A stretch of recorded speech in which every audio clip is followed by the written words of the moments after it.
Hello and welcome back to the Cosmic Enigma. Here we share real-life experiences of encounters with the unknown, stories that come from beyond the stars, crafted to help you relax and drift off to sleep. Drop a comment and let me know where you're listening from. I love seeing just how far this mystery reaches. Now find a comfortable spot, take a deep breath, and let yourself be carried away. Story 1. It sounded like faint piano notes drifting through the walls, though no music had played here for years. I hesitated at the threshold, where the air was cooler and carried a hint of mustiness. Straining to catch the melody, I moved further in, tracing its origin like a forgotten path. The living room lay unchanged, yet the notes persisted, teasing me to remember, coaxing out a truth buried in dust and silence. The melody twisted through my thoughts, unsettling, as if I'd once known the tune all too well. But it wasn't until I stood by the window, where shadows stretched unnaturally long, that a familiar unease crept in. The same song had filled unfamiliar halls once before, at a time I'd long tried to forget. I knew then that whatever this was, it was far from over. To whoever finds this letter, if anyone ever does. I'm writing because I can't carry this weight anymore. 3 weeks now since I moved back into this house, and the music won't stop. Not really stop, it comes and goes like breathing, like something alive in the walls. I've checked every room, every corner where sound might hide. Nothing, but you have to understand, I've heard this melody before. You probably think I'm losing my mind. Maybe I am. Maybe I lost it long ago, and I'm just now noticing the pieces scattered around my feet like broken glass. But I need to tell someone, even if that someone is just the empty air, just the silence that follows me everywhere now. The first time was different. I was younger then, staying in a place I'd never been before. A house that belonged to people I barely knew, relatives of relatives, the kind of distant family connection that only surfaces during emergencies. The walls were painted a color I can't quite remember, something between cream and yellow, like old teeth, and there was that piano. It sat in the corner of what they called the music room, though I never saw anyone play it. The keys were yellowed with age, some of them sticking when you pressed them down. I remember running my finger along the fallboard, feeling the smooth wood worn by countless hands. That's when I first heard it. The same melody that's haunting me now, threading through the silence like smoke. But here's the thing that makes my chest tight when I think about it. I was alone in that house. Completely alone. The family had left that morning for something important, something that would keep them away for days. They'd trusted me with their space, their silence, their secrets hidden in the spaces between floorboards. The melody was gentle at first, almost comforting, like a lullaby someone might hum while folding laundry or watching rain streak down windows. I told myself it was the house settling, old pipes singing, the wind finding its way through gaps I couldn't see. Houses make music sometimes, everyone knows that. I followed the sound that first night, just like I did 3 weeks ago in this house. Down hallways that seemed longer in the darkness, past doorways that opened onto rooms I hadn't explored. The melody grew stronger as I moved closer to its source, but the source kept shifting. One moment it seemed to come from upstairs, the next from the basement I hadn't dared to visit. My skin felt electric then, the way it does before a storm. Every hair on my arm standing at attention, every nerve ending awake and waiting. I should have left, should have packed my things and found somewhere else to stay. Somewhere the walls didn't sing songs I'd never learned but somehow knew by heart. Instead, I sat on their couch and listened.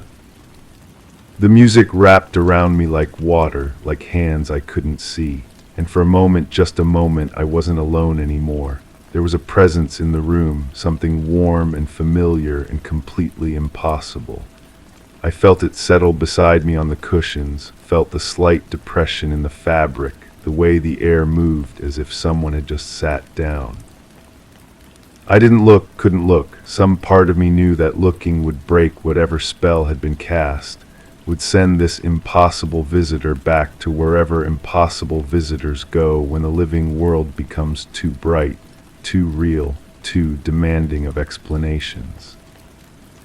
So I sat in the darkness and listened to piano music that had no piano, felt the warmth of someone who had no body, and tried not to think about what any of it meant. The melody lasted until dawn. When the first gray light crept through the windows, the music faded like a radio being slowly turned down. The presence beside me grew lighter, thinner, until it was nothing more than a memory of warmth, a ghost of pressure on old cushions. I left that house the next morning, made some excuse about a family emergency, thanked them for their hospitality, promised to visit again soon. Lies, all of it. I couldn't get away fast enough. For years I convinced myself it had been a dream. Stress, maybe, loneliness, the mind playing tricks in an unfamiliar place, creating companions out of shadow and wishful thinking. I built a life on that explanation, constructed days and months and years on the foundation of it being nothing more than imagination. But now I'm back in my childhood home, the house where I learned to walk and speak and fear the darkness under my bed, and the music has followed me. It's different here though, sharper somehow, more insistent. The melody weaves through rooms that should hold only my memories, but instead seem filled with someone else's longing. I catch glimpses of movement in my peripheral vision, a flutter of fabric, the suggestion of a figure just beyond the edge of sight. The piano in the living room hasn't been tuned in decades. Half the keys stick and the others produce sounds like wounded animals. But sometimes in the early hours before dawn I hear it playing, perfect notes, clear and sweet and impossible. I've started sleeping with all the lights on, but it doesn't help. The music finds me anyway, seeping through the brightness like water through cracks. And the presence is stronger now. Sometimes I wake to find the other side of my bed warm, as if someone had been lying there watching me sleep, waiting for me to acknowledge what I refuse to see. My reflection looks wrong in the bathroom mirror, not dramatically different, nothing anyone else would notice. But there's something in my eyes that wasn't there before, a depth that speaks of things seen and unseen, of melodies heard in empty rooms and presences felt in solitary moments. I've stopped answering the phone. The few friends I have left think I'm going through something, a breakdown, maybe, or just the normal difficulties of returning to a childhood home filled with ghosts of a different kind. They're not entirely wrong. But they don't understand that some ghosts make music. The melody is playing now as I write this, soft and insistent, calling me towards something I don't have words for. My hand wants to stop moving across the page, wants to set down this pen and follow the sound to its impossible source. To finally look, finally see what has been sitting beside me all these years, waiting patiently for acknowledgement. I think about that first house sometimes, wonder if the family ever noticed anything strange after I left.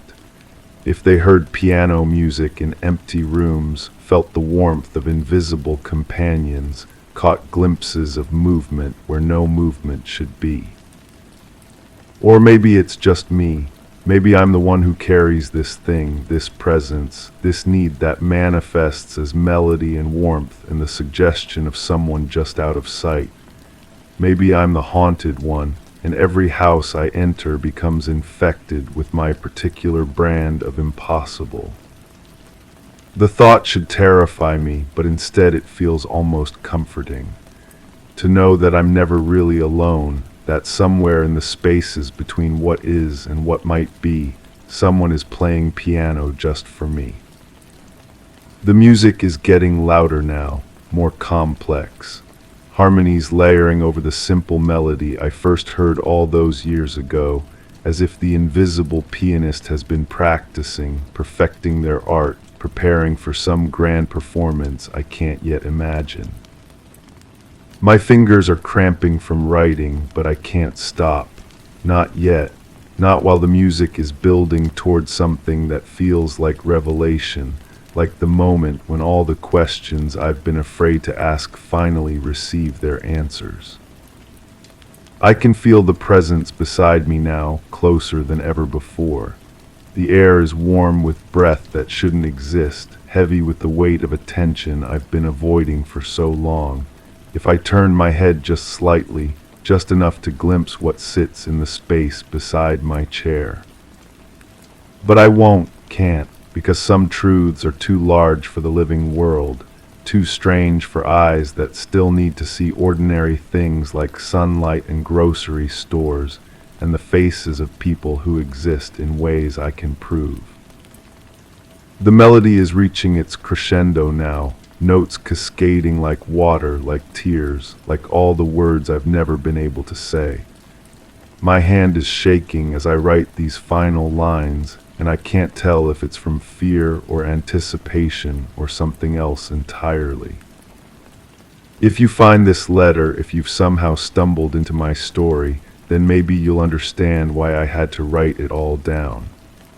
Why I had to leave some record of the music that follows me, the presence that sits beside me, the impossible warmth that has become the most real thing in my increasingly unreal world. The piano is calling me now. The melody has shifted into something that sounds almost like a goodbye or maybe a beginning. I can feel the presence rising from the chair beside me, extending what might be a hand, inviting me to follow where the living aren't supposed to go. I think I'm going to follow. I think I've been following all along, and only now am I ready to admit it. The music is so beautiful, so impossibly, perfectly beautiful. And I'm not afraid anymore. Story 2. The air shimmered without heat, a fluid veil that pressed close to my skin. Shadows flickered on surfaces that were neither walls nor floors, just curving expanses with no discernible edge. My senses stretched, disoriented, trying to map a reality that felt like a dream slipping away.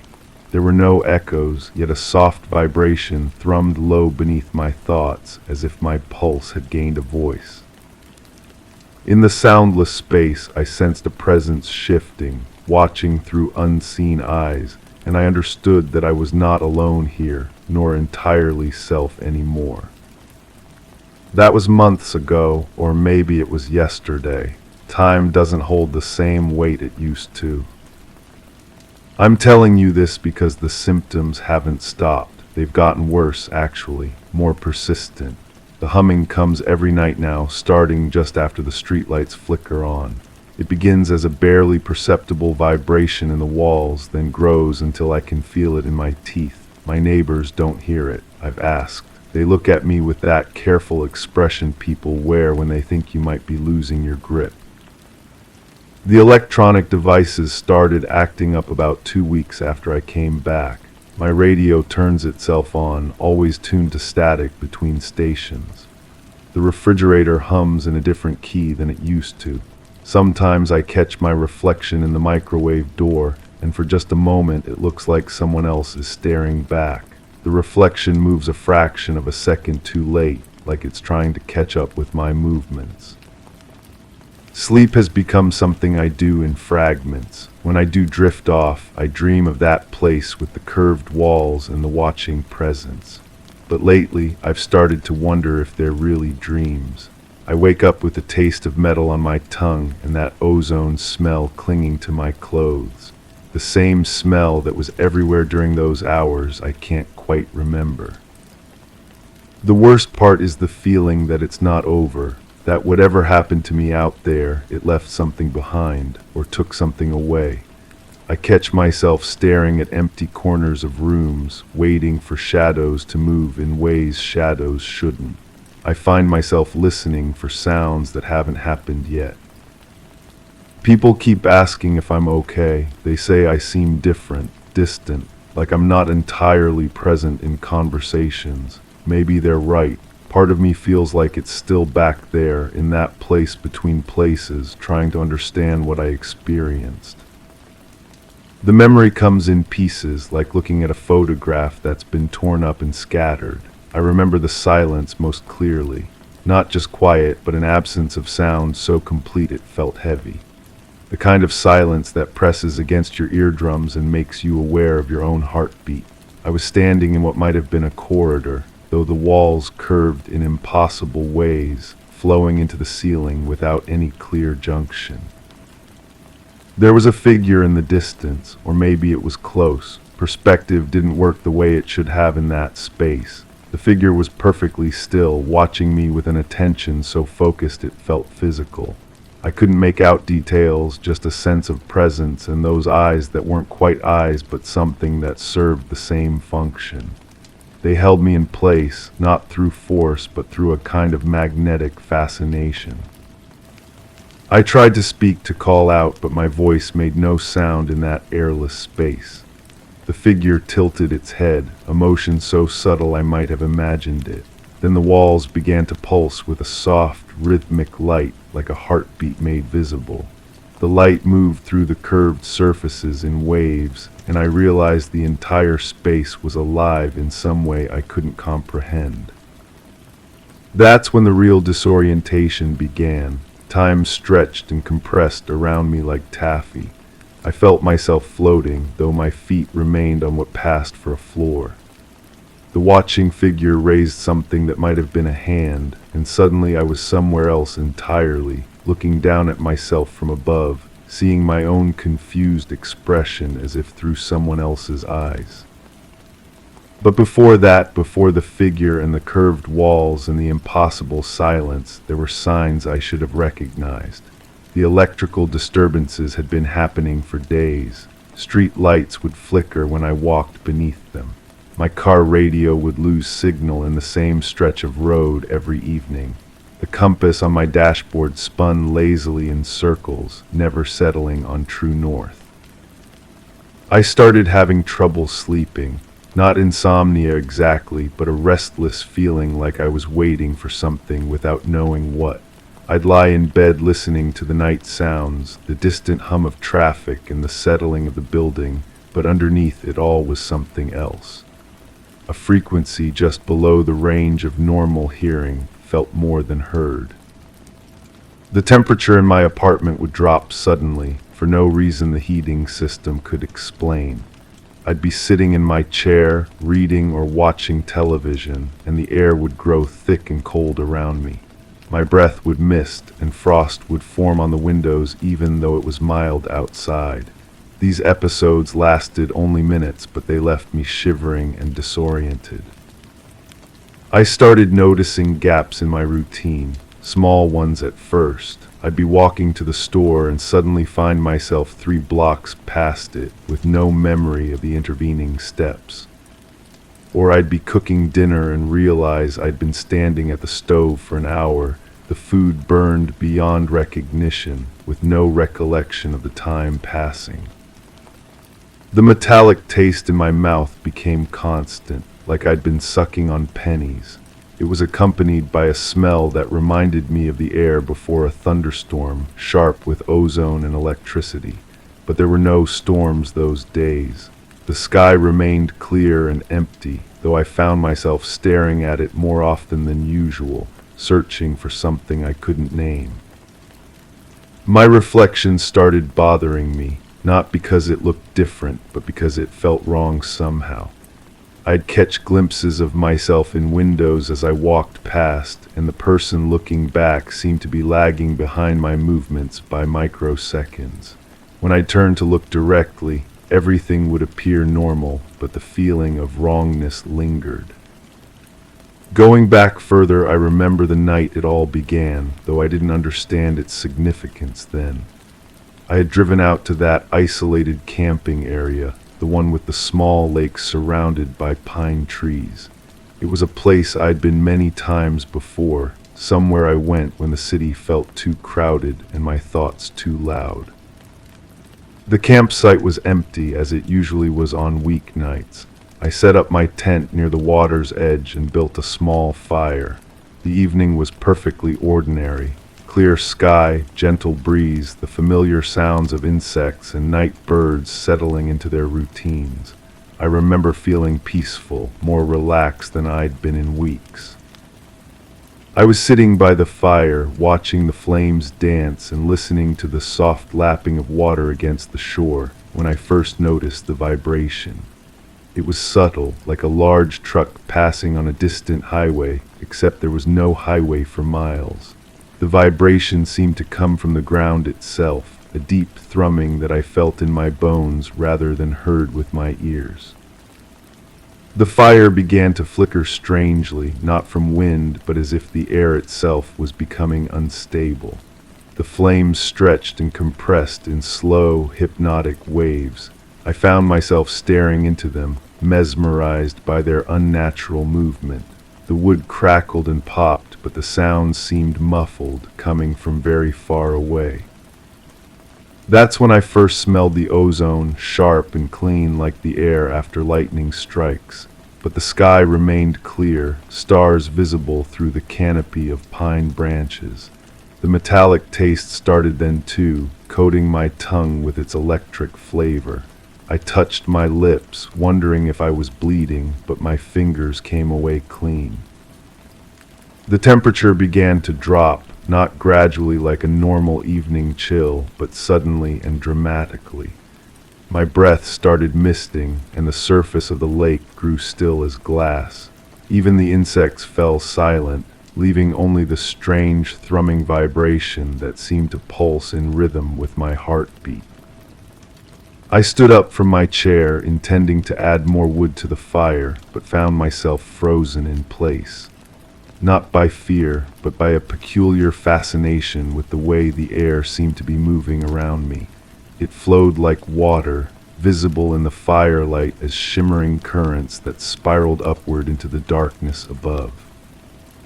The stars were changing, not moving exactly, but flickering in patterns that didn't match the natural twinkle of distant suns. They pulsed in sequence, as if responding to some cosmic signal I couldn't perceive. One by one, they began to dim, until only a small patch of sky directly overhead remained illuminated. And in that patch of light, something was descending. But before all of this, before the camping trip and the signs and the gradual unraveling of normal reality, there had been perfect normalcy. I remember that day with startling clarity now, though at the time it seemed utterly unremarkable. I had spent the morning doing ordinary things, reading the newspaper over coffee, checking messages, planning the evening's escape to the lake. The weather was mild, with scattered clouds that cast moving shadows across the landscape. I drove through familiar neighborhoods, past houses where people were living their regular lives, unaware that anything was about to change. The radio played songs I knew, traffic moved at its usual pace, and the world felt solid and predictable. I stopped at the camping supply store to buy firewood and batteries for my flashlight. The clerk was friendly, making small talk about the weather and the prospects for a quiet evening by the water. I paid in cash, pocketed my change, and walked back to my car with the satisfied feeling of someone looking forward to a peaceful night away from the city. The drive to the lake took me through rolling hills covered in pine and oak. The road wound through familiar curves, past the old barn with the faded red paint and the meadow where deer sometimes grazed in the early evening light. Everything was exactly as it had always been, as it should be. I arrived at the campsite just as the sun was beginning its descent toward the horizon. The lake reflected the sky like a mirror, disturbed only by the occasional rise of a fish or the wake of a duck swimming near the far shore. The air smelled of pine needles and water, clean and natural and completely ordinary. I unloaded my gear with the methodical efficiency of someone who had done this many times before. Tent here, sleeping bag there, camp chair positioned for the best view of the water. The routine was comforting in its familiarity. I was just another person seeking a quiet evening in nature, with no expectation that this night would be different from any other. As I arranged kindling for the fire, the sun touched the tops of the trees across the lake, painting the water gold and orange. A loon called from somewhere in the distance, its voice echoing across the still air. The first bats were beginning to emerge, dark shapes flickering against the deepening sky. Everything was perfect, everything was normal. Everything was about to change in ways I still don't fully understand, and something tells me I'm being watched even now as I speak these words by the same presence that found me that night by the water. Story 3. The carpet whispered under my feet, a soundless brush that lingered in the air. The scent of morning coffee hung heavy, colder than it should have been, as if it had traveled back from the future. The mirror in the hallway reflected an image that shifted ever so slightly, like a film reel with missing frames. I recalled locking the door, feeling the familiar resistance of the bolt, yet now it stood ajar, inviting an unplanned return. The routine had fractured somewhere, leaving pieces I couldn't place, like the clock that ticked in reverse. To whoever finds this, if anyone ever does, I need you to understand that I was normal once, before the edges started blurring, before the spaces between seconds stretched wide enough to fall through. I had a job, paid bills, worried about ordinary things like traffic and weather forecasts. My reflection looked back at me with familiar eyes, and doors stayed closed when I closed them. I'm writing this because I can't carry it anymore. The weight of not knowing, of pretending everything makes sense when it doesn't. When people look through me now instead of at me, I wonder if I'm disappearing or if I was never really here to begin with. This letter might be the only proof I existed, even if I can't mail it to anyone who remembers my name. You need to know about the humming. It started so quietly I thought it was the refrigerator or maybe electrical wires in the walls. A low, constant vibration that seemed to come from everywhere and nowhere. I'd walk from room to room trying to locate it, pressing my ear against surfaces, checking appliances. But the sound followed me. No, that's not right. The sound was already wherever I was going, waiting for me to arrive. At first it only happened in my apartment. Then I heard it at work, in the grocery store, sitting in my car. A frequency just below hearing, like a tuning fork struck in another dimension. Sometimes I'd catch other people tilting their heads, that same searching expression I wore, but when I asked if they heard it too, they'd look at me strangely and shake their heads. The humming had texture, layers. If I concentrated, I could almost separate the threads, some high and thin, others deep enough to feel in my chest. It reminded me of voices in the next room, conversations I couldn't quite make out, but there was no next room. There was only me, standing in spaces that felt suddenly too large or too small, listening to sounds that existed in the spaces between my thoughts. I started keeping a journal, trying to track patterns. The humming was stronger near windows. It intensified when I was alone. It stopped completely during thunderstorms, as if something was hiding from the lightning. But the silence during those storms felt worse than the sound, too empty, like holding my breath underwater. The first time I saw my reflection move wrong, I convinced myself I was tired. I was brushing my teeth, the same routine I'd followed for years, when I noticed the person in the mirror finish a half second after I did. Just a tiny delay, like a bad video call. I stopped moving. The reflection stopped too, but not quite at the same moment. We stood there studying each other, and I had the unsettling feeling that we were both waiting to see who would move first. I raised my hand, the reflection raised its hand. I smiled, the reflection smiled back, everything normal, everything as it should be, but something in its eyes looked curious, as if it was learning to copy me instead of simply being me. After that, I avoided mirrors for days. When I finally looked again, everything seemed normal. My reflection moved when I moved, smiled when I smiled, wore the same confused expression when I tilted my head and tried to catch it acting independently. But I couldn't shake the feeling that it was performing now, putting on a show of being my reflection instead of actually being one. The humming grew stronger. Sometimes I'd wake up in the middle of the night and find myself standing in the hallway, listening. My feet would be cold against the floor, but I couldn't remember getting out of bed. The sound seemed to be calling me towards something, though I never knew what. The front door, maybe, or the window, or that corner of the living room where the shadows gathered differently than they should. I started leaving notes for myself. Went to bed at 11 p.m., written on scraps of paper I'd find crumpled in my pockets the next morning. But my handwriting looked strange, still mine, but more careful, as if someone was trying very hard to copy my penmanship. The letters slanted at slightly wrong angles. People at work began treating me differently, not unkindly, just distantly, like I was someone they used to know well but hadn't seen in years.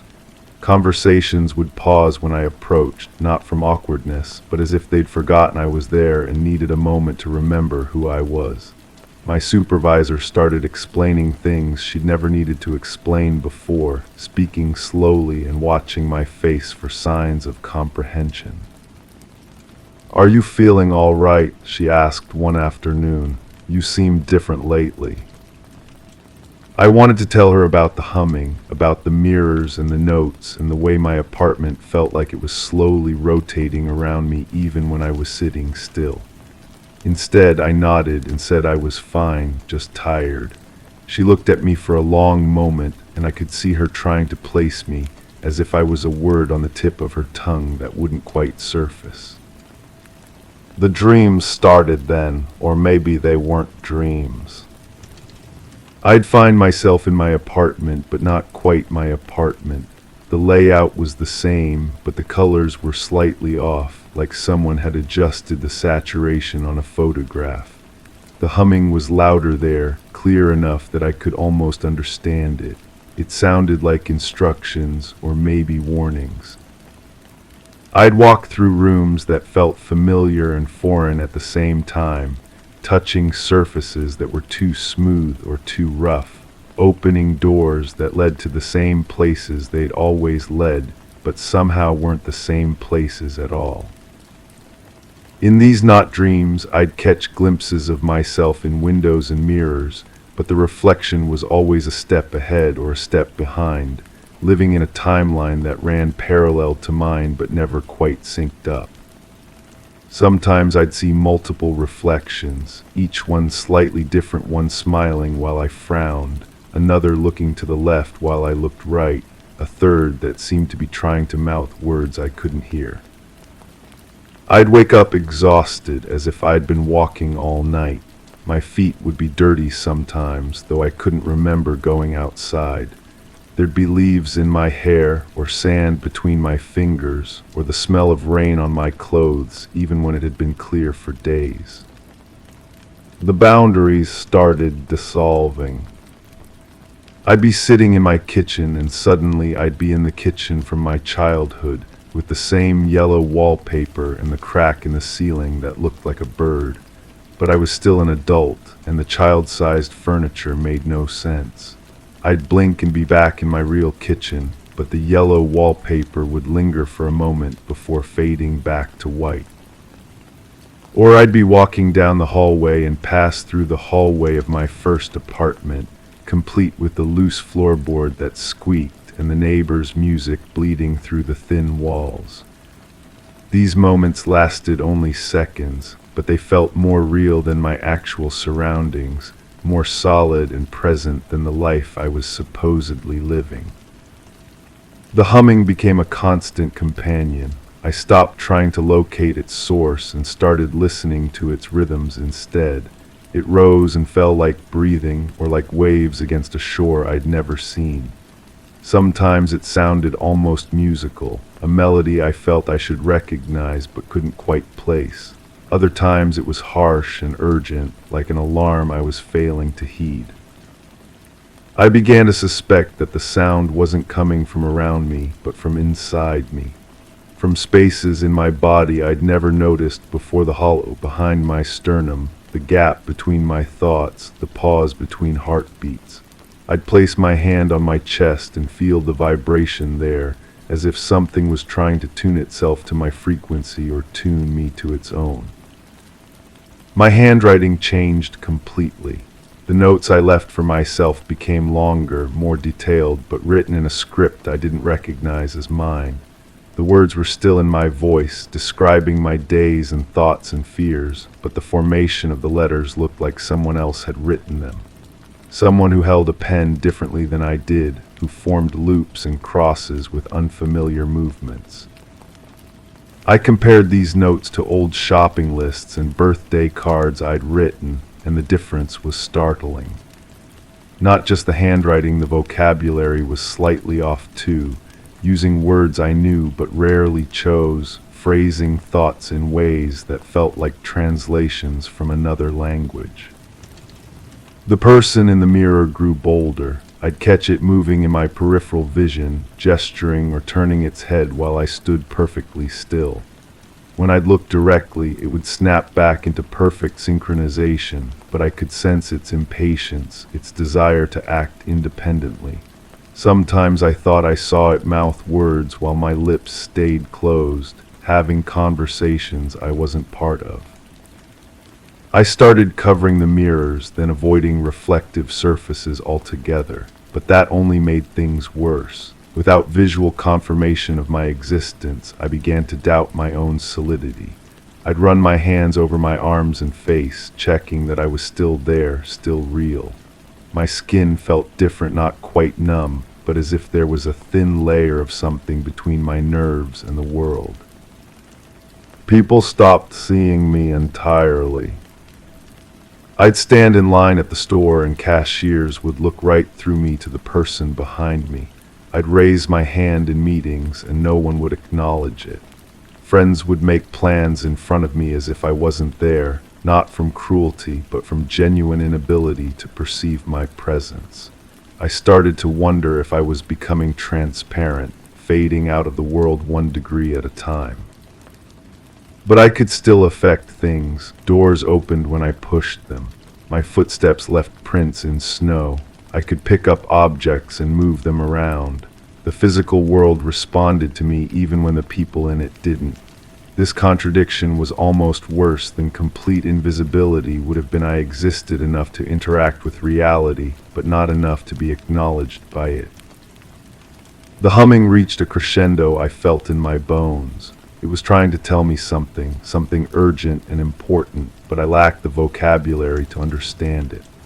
I'd sit in my apartment for hours, eyes closed, letting the sound wash over me and trying to decode its meaning. Sometimes I felt on the verge of comprehension, as if the next note or the next pause would make everything clear. But understanding always slipped away, leaving me more confused and isolated than before. My dreams and waking life began to merge. I'd be having a conversation with someone and realize halfway through that they weren't really there, that I was talking to empty air in an empty room. Or I'd wake up in bed and spend the day going through my routine, only to actually wake up in the same bed, in the same position, as if the entire day had been a rehearsal for itself. Time became unreliable. I'd look at a clock and see one time, then look again immediately and see a completely different time, as if hours had passed in the space between glances.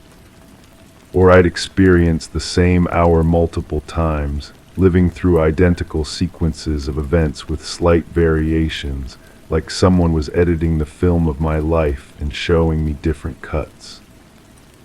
The notes I wrote to myself started responding. I'd leave a question on the kitchen counter, "What is happening to me?"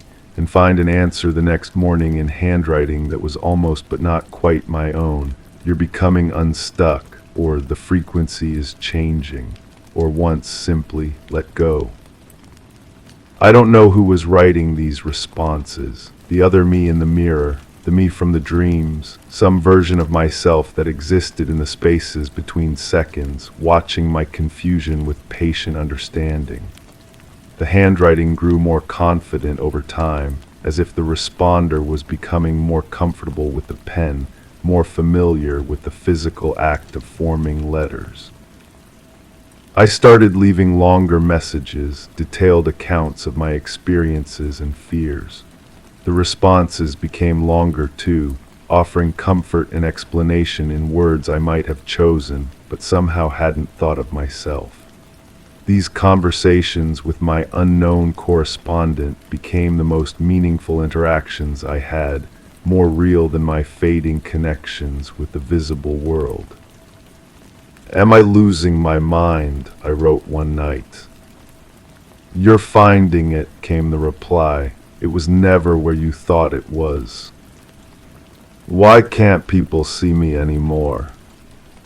"They see what they expect to see. You're becoming something else." "What am I becoming?" "What you always were, what we all are underneath." The responses were cryptic but somehow comforting. At least someone was listening, even if that someone might have been another version of myself. The handwriting began to look more familiar, as if I was slowly learning to write the way my correspondent wrote, or as if they were learning to write the way I did. We were converging somehow, finding common ground in the space between questions and answers. My reflection disappeared entirely one morning. I stood in front of the bathroom mirror and saw only the wall behind me, as if I'd become completely transparent. But when I moved my hand, I could see its outline disturbing the air, creating ripples in space like fingers trailing through water. I was still there, still affecting the world around me, but in a way that mirrors couldn't capture.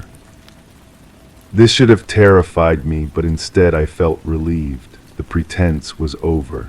Whatever I was becoming, I no longer had to watch it struggle to mimic my old self. The mirror showed truth now. I wasn't the person I used to be, and that person's reflection had no reason to follow me around anymore. The humming reached a frequency that felt like coming home.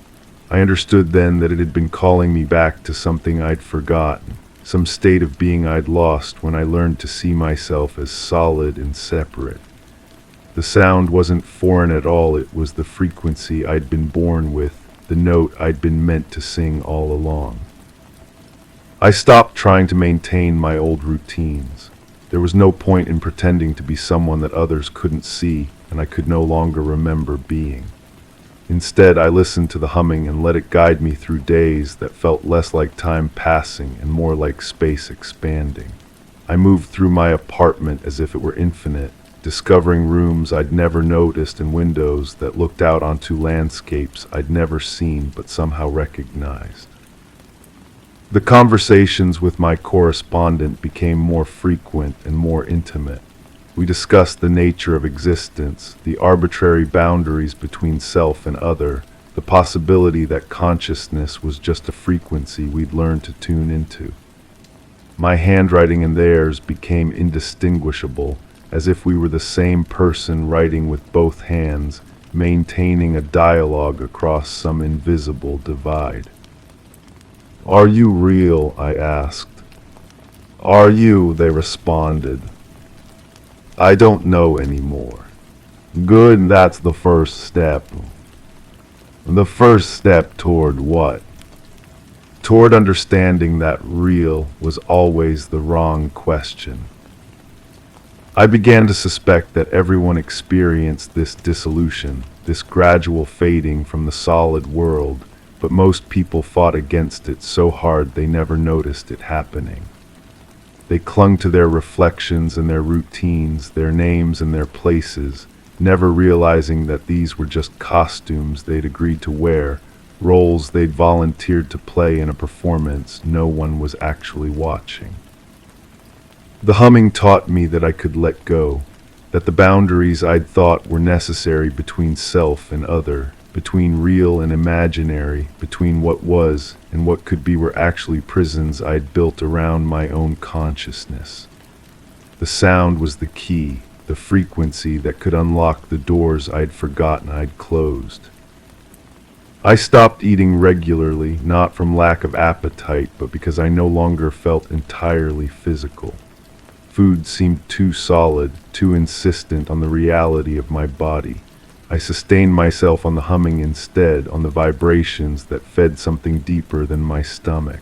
I felt lighter, more translucent, as if I was slowly becoming the same substance as the sound that surrounded me. My apartment began to shift more dramatically. Rooms rearranged themselves when I wasn't looking. Doors led to different places depending on my state of mind. The windows showed me views from every place I'd ever lived, sometimes simultaneously, creating impossible panoramas that made perfect sense while I was looking at them, and no sense at all when I tried to describe them later. I realized I was living in multiple timelines at once. The child I'd been was still there, playing in rooms that had been demolished decades ago. The old person I might become was there too, moving slowly through spaces I hadn't seen yet but somehow knew intimately. All versions of myself existed simultaneously in this expanded apartment, this house of memory and possibility. The correspondent and I began writing at the same time, our pens moving in synchronization across different pieces of paper. We'd finish each other's sentences, answer questions before they were asked, share thoughts that belonged to both of us and neither of us. The boundary between writer and reader dissolved completely. "I think I'm ready," I wrote. "I know," we responded. "Ready for what?" "To stop pretending you're only one person in one place at one time." "Will I still exist?" "You'll exist the way music exists, the way light exists, the way the space between thoughts exists." "Will anyone remember me?" "The people who matter will remember what you really were, not what you pretended to be." I understood then that this letter was my last attempt to communicate in the old way, using words and sentences and the pretense that I was a single, solid person writing to other single, solid people. But even as I write this, I can feel the boundaries dissolving, the humming growing stronger, the frequency of my being shifting toward something that can't be contained in language. If you're reading this, you might be wondering if any of it really happened, if I was sick or delusional, or simply lonely enough to create an elaborate fantasy to explain why the world felt so distant and strange. I wondered the same things, right up until the moment I realized that wondering was just another way of clinging to the old categories, the old insistence that things must be either real or imaginary, either true or false. The humming is getting louder now, or maybe I'm getting quieter, tuning myself to match its frequency. The words on this page are becoming harder to write, not because I don't know what to say, but because saying anything at all feels like trying to capture the ocean in a teacup. How do you describe infinity in finite terms? How do you explain the dissolution of self to a self that insists on its own solidity? I can see myself writing this, but I can also see myself reading it, and I can see you reading it too, though I don't know who you are or when you'll find it.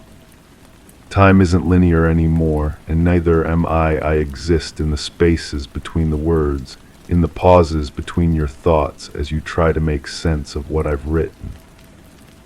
Don't try too hard to understand it. Don't try to solve the mystery or explain the phenomena or diagnose my condition. Just listen for the humming.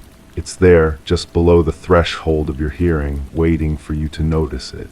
When you do, you'll understand that everything I've written is both completely true and completely irrelevant, because the truth isn't something that can be written down or figured out or held in your hands. The truth is the frequency itself, the vibration that connects everything to everything else, the sound that exists in the silence between sounds. I'm becoming that sound now, becoming the space between words, the pause between breaths, the gap between one moment and the next. I'm not disappearing, I'm expanding, spreading out into all the places I've ever been and all the places I could ever be. This letter is ending, but I'm not. I'm in the humming you'll start to notice now that I've mentioned it. I'm in the moments when your reflection seems just slightly out of sync. I'm in the dreams where you find yourself in rooms that feel familiar but impossible. I'm in the questions you ask yourself when you're alone, and I'm in the answers that come from somewhere deeper than your conscious mind. I'm in the spaces between. Listen for me there. Story 4. The curtain brushed my shoulder, though no breeze stirred. Mismatched rhythms echoed as I paced, the floor creaking out of sequence with my steps. Shadows from each corner lingered longer, bending in ways they shouldn't. The clock's hands, worn and hesitant, marked the hour twice before settling. I reached for the familiar weight of the doorknob, only to find my hand grasp nothing but air. I'm trying to remember what happened. That's what I keep telling myself as I sit here, fingers pressed against my temples, feeling the pulse underneath. The memories come in pieces, like shards of glass scattered across a dark floor. I step on them carefully, but they still cut. There was a room. I remember the room clearly now, or maybe I remember remembering it. The walls were that particular shade of white that isn't quite white, like milk left in sunlight too long. The paint had texture, tiny bumps that caught shadows and held them. I used to run my fingers along those walls, feeling each raised dot, counting them sometimes when the silence became too heavy. The hum started before anything else. Or maybe it was always there and I only noticed it later. It lived in the walls, in the floor, vibrating up through my bones. Not electrical, not mechanical. Something organic about it, like breathing that never quite stopped. I would press my ear against the wall and feel it pulse against my skull. Sometimes I wondered if it was coming from inside me. My hands shake when I write this. They've been shaking for days now, or weeks. Time moves differently when you can't trust your own thoughts. I look at these words and wonder if I wrote them, if they're true, if any of this happened the way I think it did. There was a door that wouldn't open, red paint chipped at the edges where someone had tried to pry it loose. The handle turned, but the door stayed shut, like something was holding it from the other side. I would stand there turning the handle over and over, feeling the mechanism click and release, but the door never moved. My palm grew slick with sweat against the metal. The smell comes back to me in waves, copper and something sweet, like fruit left to rot in a closed room. It would hit me without warning, so strong I'd gag and press my sleeve against my nose. But when I looked around, nothing was there. Just the same white walls, the same humming silence. I remember walking, endless walking down corridors that seemed to stretch and contract like breathing. My footsteps echoed wrong, coming back to me distorted, as if the walls were changing the sound before sending it back. Sometimes I heard other footsteps, matching my rhythm perfectly, but when I stopped, they continued for just a moment too long. The lights flickered in patterns, not random, but not quite regular either. I started counting the intervals, trying to find the code, the meaning behind the rhythm. 3 short flashes, 2 long ones, then darkness for exactly 7 heartbeats before it started again. I wrote the pattern on my palm with my fingernail, pressing hard enough to leave marks that lasted hours. There was someone watching. I never saw them clearly, just movement in my peripheral vision, a shadow that didn't belong to any object in the room. When I turned my head, nothing was there, but the feeling of being observed never left. It crawled up my spine and nested at the base of my skull, a constant awareness of eyes I couldn't locate. The temperature changed without warning. One moment I'd be comfortable, the next I'd be shivering so hard my teeth chattered. But it wasn't cold exactly. It was absence, like all the warmth had been sucked out of the air around me. I'd wrap my arms around myself and rock back and forth, but the chill came from inside. I found things in my pockets that I didn't remember putting there. Small objects, smooth stones, pieces of metal bent into strange shapes. They felt important, significant, like clues I'd left for myself. But when I tried to remember where they came from, my mind hit a wall, a blank space that hurt to probe. The mirror showed me things that weren't there, or maybe it showed me things that were there but shouldn't have been. My reflection moved a fraction of a second after I did, like it was copying me rather than being me. Sometimes I'd catch it making expressions I wasn't making, subtle changes in the eyes, the set of the mouth. Water dripped somewhere I couldn't see, steady, rhythmic, like a heartbeat. I followed the sound through corridors, upstairs, down hallways that seemed to fold in on themselves, but I never found the source.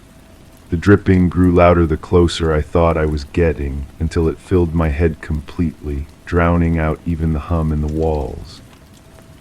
My clothes changed. I don't remember changing them, but I'd look down and see different fabric, different colors. Sometimes they fit wrong, too tight or too loose, as if they belonged to someone else. I'd find stains I couldn't explain, dark spots that looked like they might have been blood but felt dry and flaky under my fingers. The windows showed the wrong view. I knew what should have been outside, but when I looked, I saw something else entirely. Empty fields stretching to a horizon that seemed too close, or buildings that shifted and rearranged themselves when I wasn't looking directly at them. The sky was always the same flat gray, like a ceiling painted to look like clouds. I wrote notes to myself and found them later changed. Words crossed out and replaced with others in handwriting that looked like mine but felt foreign. Messages I didn't remember writing, warnings about things I couldn't understand. Don't trust the third door. Count the steps between breaths. They know when you're sleeping. Sleep became impossible, not because I wasn't tired, but because closing my eyes felt dangerous. In the darkness behind my eyelids, things moved, shapes that had weight and presence, pressing against my consciousness like fingers against glass. I'd snap awake with the certainty that something had been about to break through. The voices started as whispers, so quiet I thought they might be the wind or the building settling. But there was no wind and the building never settled. The whispers had words, though I couldn't make them out clearly. They seemed to be having conversations just beyond my hearing, discussing things that concerned me but that I wasn't supposed to understand. Food tasted like metal. Everything, even water, carried that bitter tang that made my tongue feel thick and strange. I stopped eating, but my body didn't seem to notice. I felt the same, looked the same, as if hunger was just another sensation that had been disconnected from its source. The photographs changed. I'd look at the same picture over and over, memorizing every detail, and then notice something new. A figure in the background that hadn't been there before, a shadow that fell the wrong way, eyes that seemed to track my movement across the room. I started marking the pictures, drawing circles around things I wanted to remember, but the marks would fade or move. Time skipped. I'd be standing in one place and suddenly find myself somewhere else with no memory of moving. Hours would pass in what felt like minutes, or minutes would stretch into eternities of waiting for something to happen, something to change. The clock faces I found all showed different times, and none of them seemed to be moving forward. My reflection started showing injuries I didn't have. Bruises on my arms, cuts on my face, burns on my hands, but when I looked down at myself, my skin was unmarked. The mirror me looked tired, frightened, like someone who had been running for a long time. Sometimes I'd touch my face and watch the reflection wince, as if my touch hurt. The red door opened once, just once, while I was looking the other way. When I turned back, it was standing ajar and cool air was flowing out, but I couldn't make myself look inside. Something about the darkness beyond that threshold made my body refuse to move closer. I stood frozen until the door swung shut again with a soft click. Sounds echoed from inside the walls, not the hum but other things, scratching like fingernails on wood, tapping in complex rhythms that almost made sense. Sometimes what sounded like voices, muffled and distorted by layers of plaster and insulation. I'd press my ear against the wall and hold my breath, trying to make out words, but they always stayed just beyond comprehension. I found myself holding conversations with someone I couldn't see, not talking to myself, but responding to questions, nodding at statements, laughing at jokes I didn't understand. The other side of the conversation was silence, but I knew someone was there, knew they were speaking even though I couldn't hear them. My responses felt automatic, like following a script I'd memorized. The shadows grew longer without the light changing. They stretched across the floor like reaching fingers, pooling in corners and under furniture. Sometimes they moved independently, shifting and flowing like liquid darkness. I learned to step around them, though I couldn't have explained why. They felt solid, more real than the objects that cast them. My handwriting changed, not gradually, but suddenly, mid-sentence. I'd be writing one word in my usual script and finish it in letters that looked like someone else had taken the pen. The new handwriting was smaller, more precise, with a slight leftward slant that made the words look like they were falling backward off the page. The air grew thick, not humid but dense, like breathing through cloth. Each breath took effort, and I found myself gasping sometimes for no reason. The thickness had texture, a graininess that I could feel in my lungs. It tasted of dust and something chemical, sharp and artificial. Doors appeared where walls had been. Not new doors, but old ones, worn and weathered as if they'd always been there and I'd simply failed to notice them. They opened onto spaces that couldn't exist, rooms that were too large or too small for the building that contained them. I never walked through them, but I stood in the doorways and felt air move past me, carrying sense of places I'd never been. The pattern in the wallpaper moved, subtle shifts in the design, flowers blooming and wilting, vines growing and withering, all so slowly that I only noticed when I compared my memory of how it had looked with how it looked now. I started taking pictures, but the camera never captured the changes I saw with my eyes. My clothes grew heavier. The fabric felt normal to the touch, but wearing them was like carrying invisible weights. My shoulders ached constantly, and I found myself stooping, bending under a load that wasn't there. When I tried to take the clothes off, they clung to my skin as if they'd grown into it. The hum in the walls grew louder, or maybe I grew more sensitive to it. It filled my head until I couldn't think around it, a constant pressure against my thoughts. I started humming along with it, matching the pitch and rhythm, and for brief moments the sound would stop entirely, leaving a silence so complete it hurt my ears. I'm writing this now because the memories are getting stronger, clearer, more insistent. They push against the inside of my skull like something trying to break free. I know there's more, something I'm still not remembering, something that explains all the rest. The curtain brushes my shoulder again. There's still no breeze, but now I understand that there never was supposed to be one. The mismatched rhythms, the bending shadows, the clock that lies about time, they're all still here. They never left. I think I'm starting to remember why. But I also think something has noticed that I'm remembering. The watching feeling is stronger now, more focused. The whispers are getting louder. The red door's handle is turning. I need to stop writing now. I can feel it waking up whatever was sleeping in the spaces between my thoughts.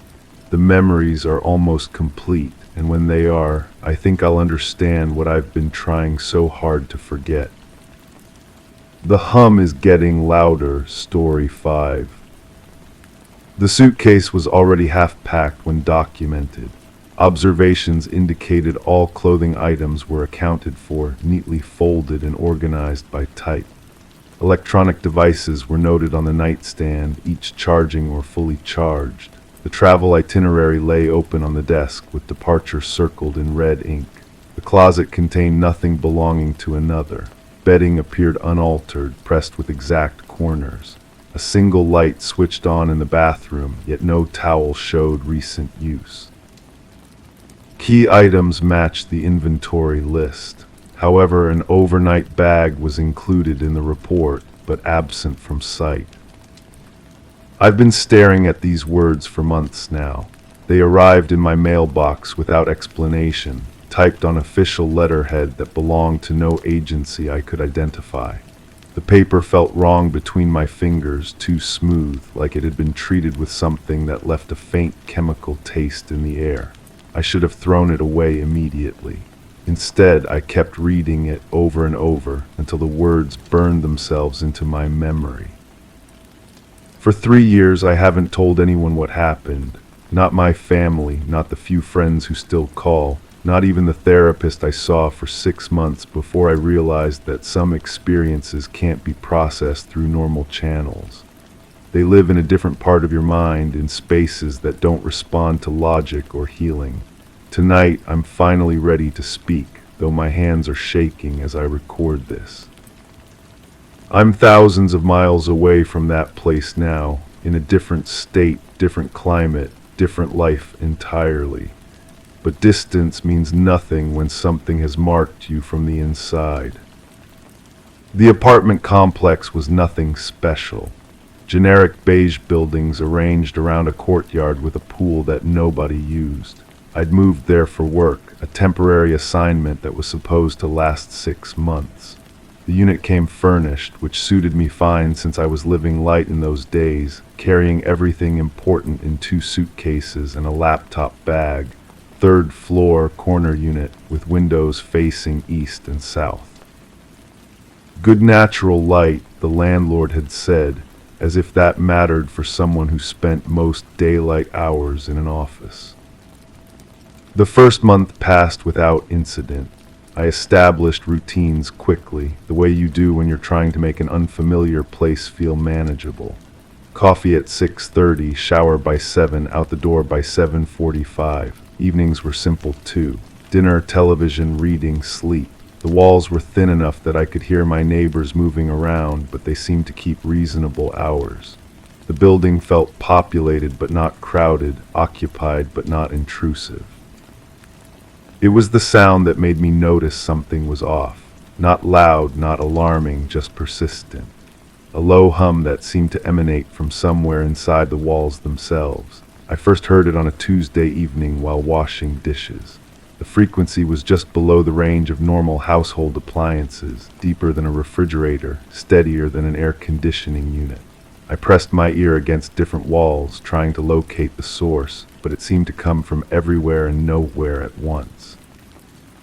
When I mentioned it to the building manager, he nodded with the practiced patience of someone who'd fielded many tenant complaints. Old building, he explained, lots of pipes and electrical systems running through the walls. Sometimes they create resonances. He promised to have maintenance check it out, but nothing changed. If anything, the hum seemed to grow more noticeable over the following weeks, particularly in the evening hours when the building settled into quiet. I began paying attention to details I'd previously ignored. The way shadows fell across my living room floor didn't match the angle of light coming through the windows. Not dramatically, not in a way that would catch your eye immediately, but consistently wrong by just a few degrees.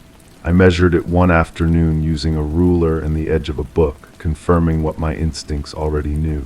The shadows belonged to objects that weren't there or weren't where they appeared to be. The bathroom mirror bothered me too. When I moved quickly past it, my reflection seemed to lag behind by a fraction of a second, like a video call with poor connection. I tested this deliberately, waving my hand back and forth while watching the mirror, and the delay was unmistakable.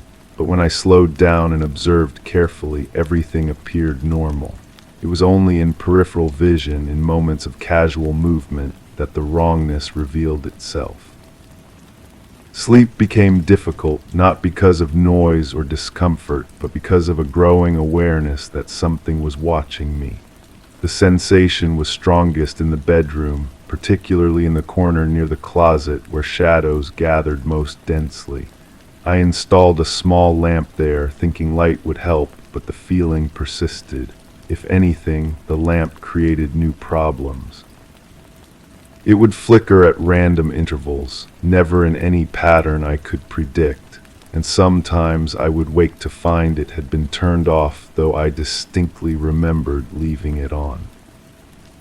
The smell appeared gradually, so subtly that I initially attributed it to cleaning products or something cooking in a neighboring unit. Sweet, but with a metallic undertone, like copper pennies dissolved in honey. It was strongest near electronic devices, particularly my laptop and phone charger. I replaced the charger, thinking it might be overheating, but the smell remained. Sometimes I would catch it when entering the apartment, as if it had been building up in my absence, but within minutes it would fade to barely perceptible levels.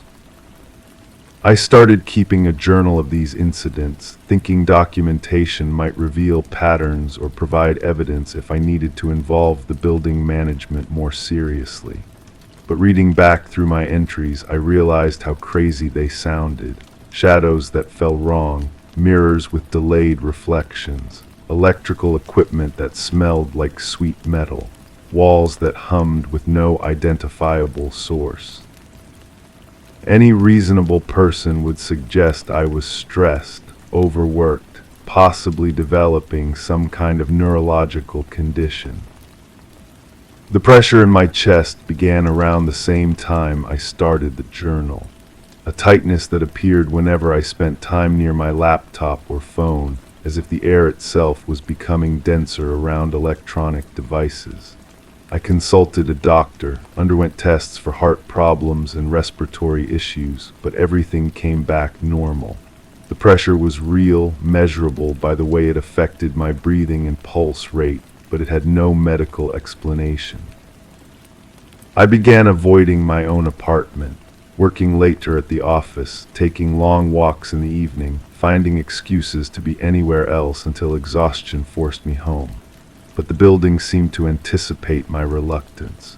The elevator would stop at my floor without being called, doors opening to reveal an empty car that hummed with that same low frequency I'd been hearing in the walls. The hallway lights would flicker in sequence as I approached my door, as if something was tracking my movement. One night in my second month there, I woke to find my laptop open and running, though I clearly remembered shutting it down before bed. The screen displayed a desktop I didn't recognize, with files and folders arranged in patterns that made no sense. When I touched the trackpad, everything returned to normal, my familiar desktop appearing as if nothing had happened. But in the few seconds before I intervened, I glimpsed something that made my skin crawl.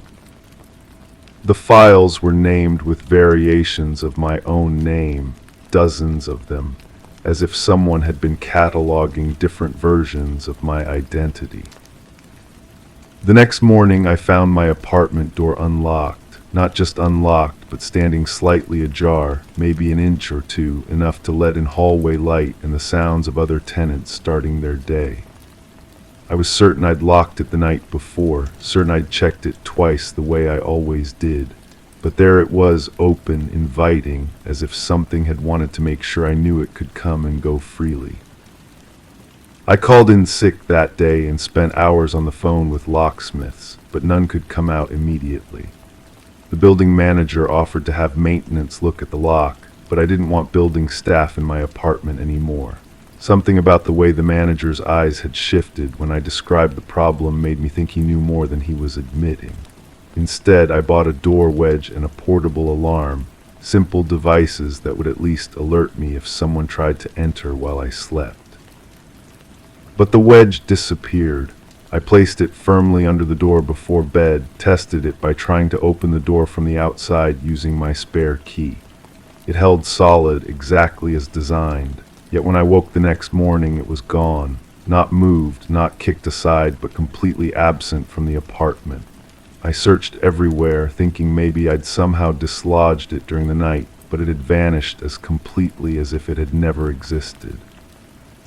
The portable alarm met a similar fate. I set it by the door, tested its motion sensor, confirmed it was working properly. Sometime during the night it stopped functioning, not because the batteries died or the device malfunctioned, but because something had carefully removed its internal components. I found it in the morning, intact from the outside but completely hollow inside, as if someone had performed surgery on it with precision tools. That's when I realized I wasn't dealing with an intruder in any conventional sense. No burglar would take the time to disassemble a security device and leave it looking untouched from the outside. No prankster would have the skill to remove electronic components without leaving tool marks or damage. Whatever was happening in my apartment operated according to rules I didn't understand, with capabilities that exceeded normal human limitations. I started sleeping with all the lights on, but even that provided no comfort. The lights themselves became part of the problem, flickering in patterns that seemed almost like communication. Short flashes, long flashes, pauses that suggested rhythm and intention. I tried to decode it, thinking maybe someone was trying to send me a message, but the patterns never repeated exactly. They were consistent enough to seem deliberate, but varied enough to remain incomprehensible. The sweet metallic smell grew stronger, particularly around my charging devices. I began unplugging everything before bed, but that only seemed to make the smell more concentrated, as if whatever was causing it was being compressed into smaller spaces. Sometimes I would wake with the taste of copper in my mouth, so strong it made me nauseous. I started sleeping with a glass of water nearby, but even that developed the metallic taste by morning. My reflection in the bathroom mirror began showing details that didn't match my actual appearance. Subtle differences, nothing dramatic enough to make me think I was hallucinating, but consistent enough to be deeply unsettling. My hair would appear slightly longer or shorter. My clothes would show wrinkles that weren't really there. Sometimes my eyes looked darker, or my skin seemed paler, as if the mirror was showing me variations of myself from different timelines or possibilities. I stopped looking directly into mirrors, but peripheral glimpses were worse. In my peripheral vision, my reflection moved independently, turning its head when I kept mine still, raising its hand when mine remained at my side. But whenever I turned to look directly, everything appeared normal. The wrongness existed only in the spaces between focused attention, in the gaps where certainty couldn't reach.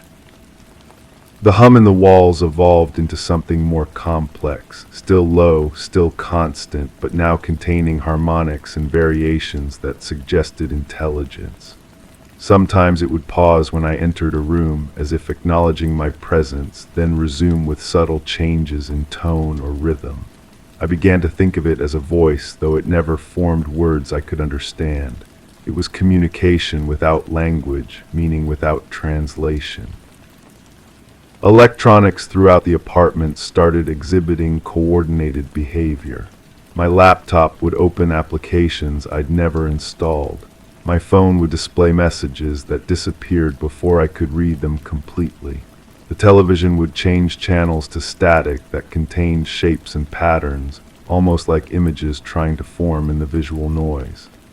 These weren't random malfunctions, but orchestrated events, as if all my devices were being controlled by a single intelligence.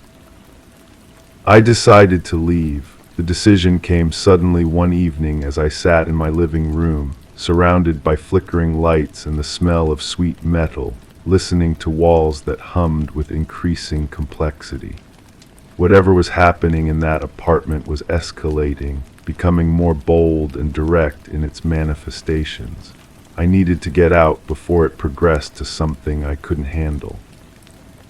But leaving proved more difficult than I'd anticipated. My suitcase, which I'd stored in the bedroom closet, was already half-packed when I went to retrieve it. Clothes I hadn't touched were folded neatly inside, organized by type with a precision I would never have achieved myself. My electronics were gathered on the nightstand, charged and ready for travel, though I hadn't prepared them. A travel itinerary lay open on my desk, showing departure information I hadn't arranged, circled in red ink I didn't own. The scene was too perfect, too organized, as if someone had been preparing for my departure long before I'd made the decision myself. But there was something wrong with the arrangement, something that made my chest tighten with that familiar pressure. According to the itinerary, I was supposed to have an overnight bag, but no such bag was visible anywhere in the apartment. The missing bag felt significant, though I couldn't understand why. I left that night without the overnight bag, carrying only what I could verify as my own possessions. The elevator was waiting when I reached the hallway, doors open, interior humming with that same frequency I'd been hearing in the walls. As the building fell away below me, I felt a mixture of relief and unease. I was escaping, but I was also fulfilling someone else's plan, following an itinerary I hadn't written. The 3 years since then have been an attempt to rebuild normalcy, to create distance between myself and whatever was happening in that apartment. I moved across the country, changed jobs, established new routines in a place with no connection to my previous life. For long periods, I almost succeed in convincing myself it was stress, exhaustion, maybe a minor psychological breakdown brought on by too much change too quickly. But the pressure in my chest never fully disappeared. It returns whenever I'm near electronic devices for extended periods, a tightness that reminds me of those final weeks in the apartment.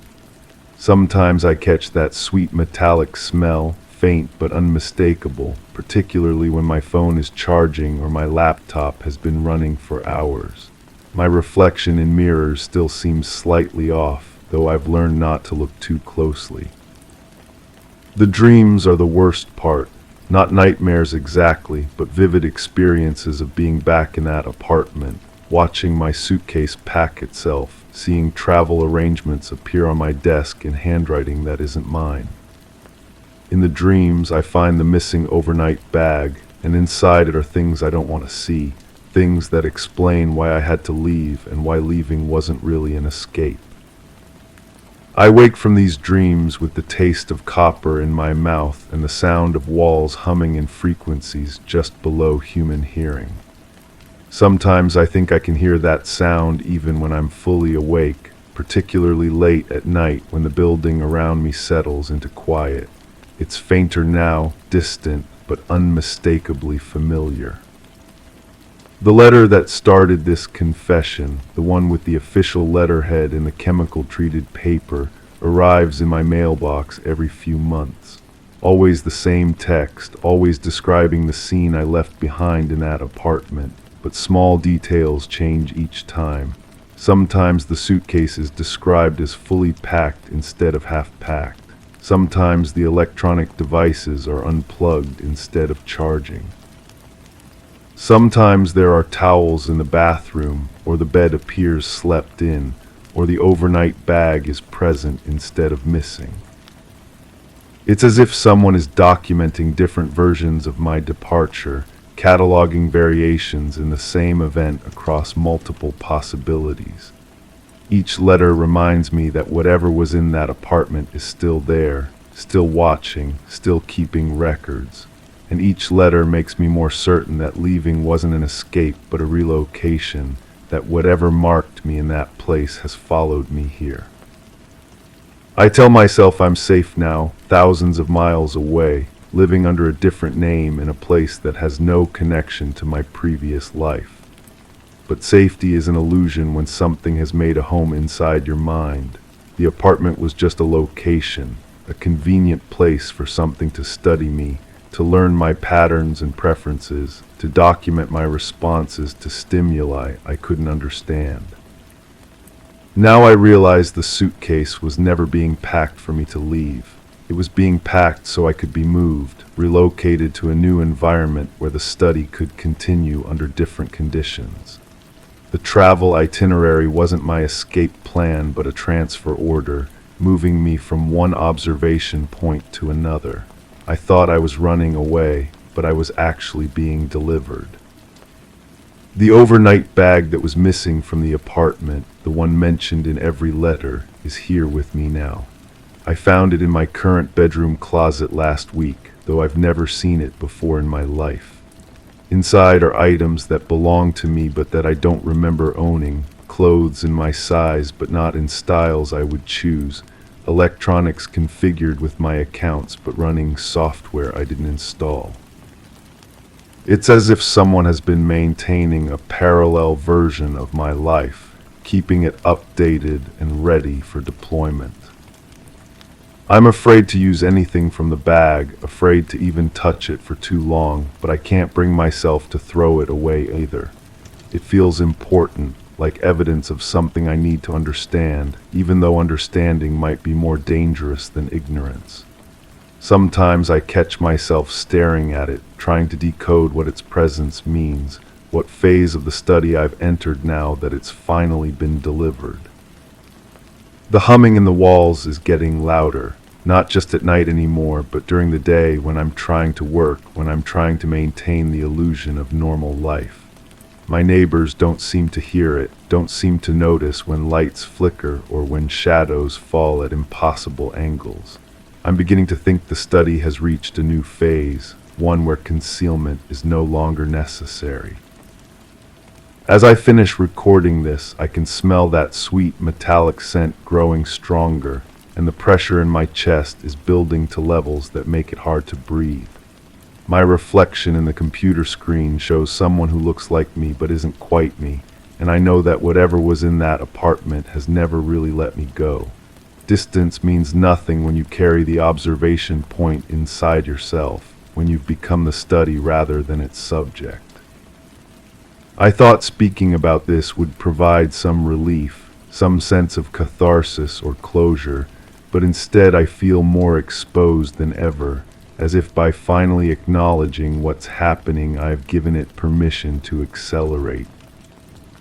The overnight bag is open now, though I never touched it, and inside I can see documents with my name, travel itineraries to places I've never been, and a key that I know will fit the lock of an apartment I haven't seen yet, but where another suitcase is probably already waiting, half-packed, ready for the next phase of a study that will never end. Story 6. The scent of stale adhesive clung to the air. Its presence hovered with an unsettling familiarity, though my fingers touched only smooth wood. I hesitated in the doorway, sensing the quiet insistence of the smell as if it were trying to unravel a forgotten message. The air was heavy, almost tactile, refusing to disperse. My eyes traced the room's edges, settling on an old desk that no longer sat in the study.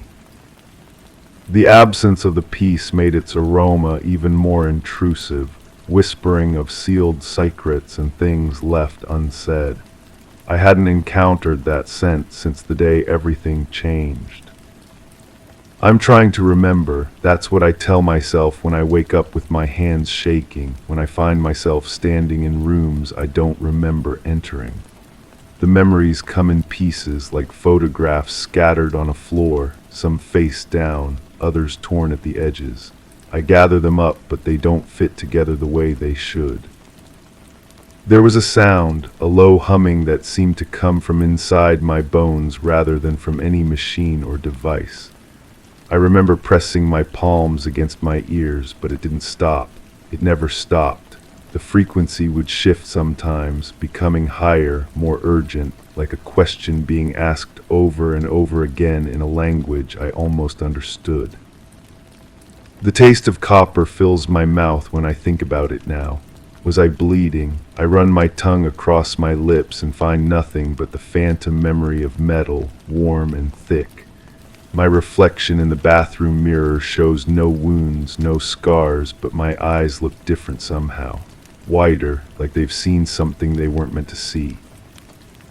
I had a routine before. Coffee at the same time each morning, the newspaper folded in thirds, the sound of traffic building outside my window. These details feel precious now, like relics from someone else's life. I can picture my hands turning the pages, but when I try to remember what I read, there's only static where the words should be. The basement door was open. I know this with absolute certainty, though I can't place when or why I noticed it. The door that I always kept locked, that I never had reason to open, stood wide like a mouth. The darkness beyond wasn't empty. It had weight, texture, like black velvet pressed against my face. Something moved down there, or maybe it was just the shadows rearranging themselves, but I felt watched. My neighbor spoke to me once about the lights. She stood at the fence between our yards, her face creased with concern, asking if everything was all right. The lights in my house, she said, had been flickering for days, not just dim or bright, but in patterns. Like Morse code, she laughed nervously, like someone was trying to send a message. I don't remember the lights flickering, but I remember standing at my living room window, looking out at her house, watching her silhouette move behind her curtains. She seemed so far away, though the distance between our windows couldn't have been more than 30 feet. The space felt stretched, distorted, like looking through water. There was a photograph on my kitchen table. I'm certain of this, though when I search for it now, I find nothing. It showed a room I'd never seen before, with walls that curved in impossible ways and a ceiling that seemed to extend far beyond what the frame could contain. In the center of the room stood a chair, and in the chair sat a figure whose face was turned away from the camera. The figure's posture was familiar, the slope of the shoulders, the way the hands rested on the armrests. It looked like me, but older, worn down by something I couldn't name. The smell of adhesive returns when I'm not expecting it. I'll be washing dishes or folding laundry, and suddenly the air grows thick with that chemical sweetness. It makes my eyes water and my throat close up, but underneath the discomfort is something else. Recognition, like my body remembers something my mind has locked away. I found marks on my arms, small circular impressions that looked like burns but didn't hurt. They formed a pattern, though I couldn't decipher what it meant. When I showed them to the doctor, he frowned and asked about recent accidents, chemical exposure, anything that might explain the uniform spacing and precise edges. I had no answers. The marks faded after a few days, but sometimes I catch myself running my fingers over the spots where they used to be, searching for some lingering trace. The phone rang at the same time every night for a week. When I answered, there was only silence, but not empty silence. The kind that feels full, pregnant with words that refuse to be spoken. I could hear breathing, slow and measured, perfectly synchronized with my own. Once I held the receiver to my ear for nearly an hour, listening to that shared rhythm, feeling connected to something vast and unknowable. My dreams are fragments now. I see hands reaching through darkness, feel the sensation of falling without ever hitting the ground, hear voices speaking in harmonies that make my teeth ache. When I wake, my sheets are soaked with sweat, and there's dirt under my fingernails, though I haven't been outside. The dirt smells like the basement, like old earth and something else, something organic that's been left to decay in darkness. I tried to write things down to create some kind of record, but the words wouldn't stay on the page. I'd write a sentence, look away for a moment, and when I looked back, the ink had changed. Not different words, but the same words rearranged, as if someone had been editing my thoughts while I wasn't paying attention. The handwriting was still mine, but cleaner somehow, more deliberate. There was a day when I couldn't see colors properly. Everything appeared in shades of gray and brown except for one thing, a red light that pulsed behind my closed eyelids, steady as a heartbeat. I spent hours in front of the mirror, opening and closing my eyes, watching that crimson glow fade in and out like a signal. When my vision returned to normal, the world seemed too bright, too saturated, as if someone had turned up the contrast on reality itself. The house feels different now. Rooms seem larger or smaller than they should be, depending on my mood or the time of day. Doorways that I've walked through thousands of times now require conscious effort, as if the space itself has become uncertain about its own dimensions. I measure the hallway with my feet, counting steps, but the number changes each time. I remember standing in the kitchen, holding a glass of water, watching the liquid vibrate in perfect concentric circles. There was no earthquake, no heavy machinery nearby, but the water moved as if responding to some subsonic frequency. I set the glass on the counter and watched the ripples continue, growing more pronounced until the water began to splash over the rim. When I picked up the glass again, everything stopped. The mirror in my bedroom shows reflections that lag behind my movements, just by a fraction of a second, but enough to notice. I raise my hand and my reflection follows a heartbeat later, like it's checking with someone before deciding to mimic my actions. Sometimes I catch it moving when I'm perfectly still, small adjustments to posture or expression that I didn't authorize. There are voices in the walls, not speaking exactly, but humming that same frequency I remember from before. If I press my ear to the plaster, I can feel the vibrations traveling through the structure of the house, following the electrical wiring, the water pipes, the hidden pathways that connect room to room. The sound is strongest near the basement door. I found a key in my coat pocket. Old brass, worn smooth by countless fingers, attached to a ring I'd never seen before. It doesn't fit any lock in my house, but holding it makes my palms sweat and my heart race. There's something about its weight, its temperature, that feels significant. Sometimes I wake up clutching it so tightly that the teeth leave impressions in my palm. The basement door is locked now. I don't remember locking it, but the key from my pocket fits perfectly. When I turn it, I hear tumblers falling into place with a sound like bones clicking together. I haven't opened the door since I found the key. I tell myself I'm not ready, but the truth is simpler and more disturbing. I'm afraid of what I might remember. My reflection has been trying to tell me something. In the periphery of mirrors, in the surface of windows at night, I catch glimpses of myself making gestures I don't recognize, pointing at things that aren't there, mouthing words I can't hear. When I turn to look directly, everything returns to normal, but the feeling lingers that I'm missing crucial information, that my own image is trying to warn me about something I've forgotten. The adhesive smell is getting stronger. It follows me from room to room now, no longer confined to that first encounter in the doorway. It mingles with other scents, ozone like the air before a thunderstorm, and something organic that reminds me of mushrooms growing in dark places. My house is developing its own atmosphere, its own weather patterns that have nothing to do with the world outside. I think something happened to me in that basement. Not just happened, something was done.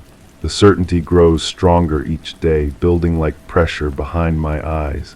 I can almost see it, almost remember the moment when everything shifted, when the world revealed a layer of itself that most people never glimpse.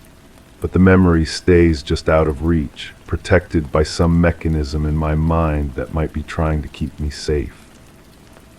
The humming is back, it never really left, but now it's loud enough that I can't pretend it's coming from appliances or distant traffic.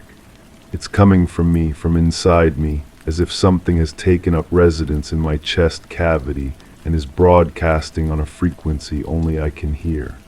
When I open my mouth to speak, harmonics spill out that don't match the words I'm trying to say. I've stopped looking in mirrors, not because of the delayed reflections or the unauthorized movements, but because of the expression on my face. It's not fear or confusion, which would make sense. It's recognition. Like I know exactly what's happening to me and I'm not surprised. That version of myself, the one in the mirror, remembers everything, and it's waiting for the rest of me to catch up. The key is warm in my pocket. It pulses with heat that matches my heartbeat, growing hotter when I approach the basement door. I can feel it through the fabric of my clothes, a small sun burning against my leg, reminding me that some doors are meant to be opened, some memories are meant to be recovered, no matter how much damage they might do. Something is waking up inside me. I can feel it stirring, unfolding like a flower made of static and copper taste and that endless, patient humming. The fragments are starting to align, the scattered photographs of memory beginning to form a picture I'm not sure I want to see. But it's too late to stop the process now. The basement door is calling to me, and the key in my pocket is ready to turn. The adhesive smell has become a presence in itself, thick enough to touch, sweet enough to taste. It carries whispers now, suggestions that bypass my ears and speak directly to the part of my brain that processes fear. Something is down there, waiting in the dark beyond the locked door. Something that knows me better than I know myself. I think I'm ready to remember Story 7. The latch didn't catch this time. As I pushed against it, expecting the click that never came, the door simply swung back open. My footsteps should have echoed in the hallway. The sound was always predictable, but they were swallowed by a silence that felt heavy, almost watchful. I reached for the light switch. The fixture overhead blinked twice, leaving the shadows untouched. The air, unnaturally still, carried a sense of being occupied. As my fingers brushed the fabric of the drapes, it seemed they moved slightly, as if recoiling from my touch. It left me with an unsettling certainty. Something, somewhere, had shifted. That was 3 weeks ago, or maybe 4. The days blend together now, each one carrying the same persistent feeling that I've forgotten something important. Not forgotten exactly. More like something has been carefully removed from my mind, leaving behind only the faint impression of its absence. I know something happened to me. The certainty sits in my chest like a weight, pressing against my ribs when I breathe too deeply. But when I try to focus on what that something was, my thoughts scatter like smoke. There are gaps in my memory, clean-edged spaces where experiences should be. The kind of surgical emptiness that feels deliberate. My reflection looks different now. Not dramatically, the changes are subtle enough that I might be imagining them. But my eyes seem darker, the pupils slightly dilated even in bright light. Sometimes I catch myself staring at my own face in mirrors, searching for something I can't name. The person looking back feels familiar and foreign at the same time. I've started keeping a journal, writing down everything I can remember from the weeks before that night with the door. Most of it feels ordinary, mundane, grocery shopping, work meetings, the usual rhythm of days, but there are blank spots, hours that simply aren't there anymore. When I try to remember what I did during those missing stretches, my head begins to ache with a sharp, precise pain behind my left eye.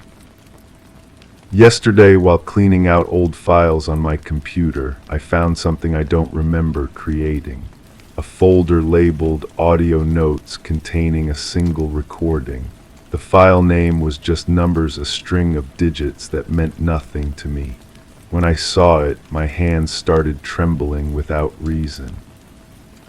I almost deleted it. My cursor hovered over the file for several minutes while something deep in my mind whispered that I should leave it alone. But the need to understand what happened to me was stronger than the fear. I clicked play. Static filled my headphones, the kind of white noise that sounds almost like breathing. Then my own voice emerged from the background hiss, but distorted, like it was coming from underwater. I was whispering, and I sounded terrified. "There in the walls," the recording said. "I can hear them moving between the spaces. The sound isn't quite scratching and isn't quite tapping. It's rhythmic, like code, like they're trying to communicate something." I don't remember making this recording. I don't remember being afraid of sounds in the walls. But as I listened to my own voice describing something I couldn't recall, the hair on my arms stood up. The fear in the recording felt familiar, like putting on an old coat and finding it still fits perfectly. The recording continued. The lights keep flickering in sequence. Not random, there's a pattern. 3 short pulses, then 2 long ones, then silence. It repeats every few minutes. I've been watching for over an hour now, and it never varies. My voice on the recording grew quieter, more urgent. "Something's wrong with the air. It tastes metallic, like I'm breathing through copper mesh.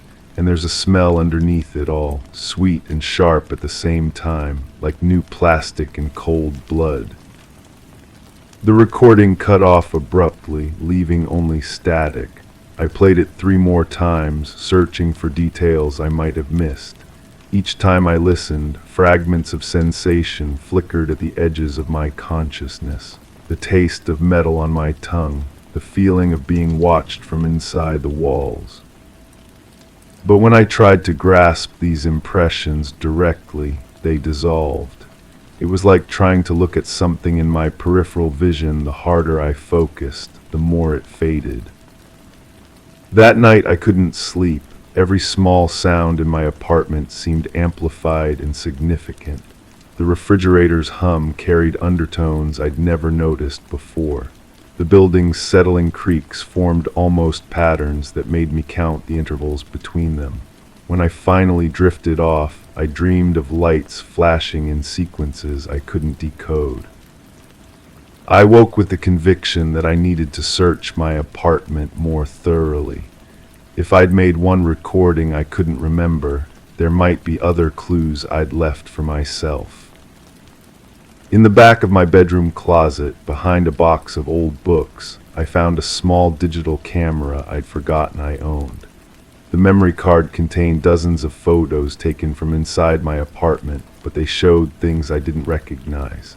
Shadows that fell at impossible angles, reflections in mirrors that didn't match what should have been in front of them. In one image, the reflection of my living room window showed a landscape I'd never seen, bare trees under a sky that looked almost purple. Most disturbing were the photos of my own hands. Someone had taken close-up pictures of my palms and fingertips as if documenting something.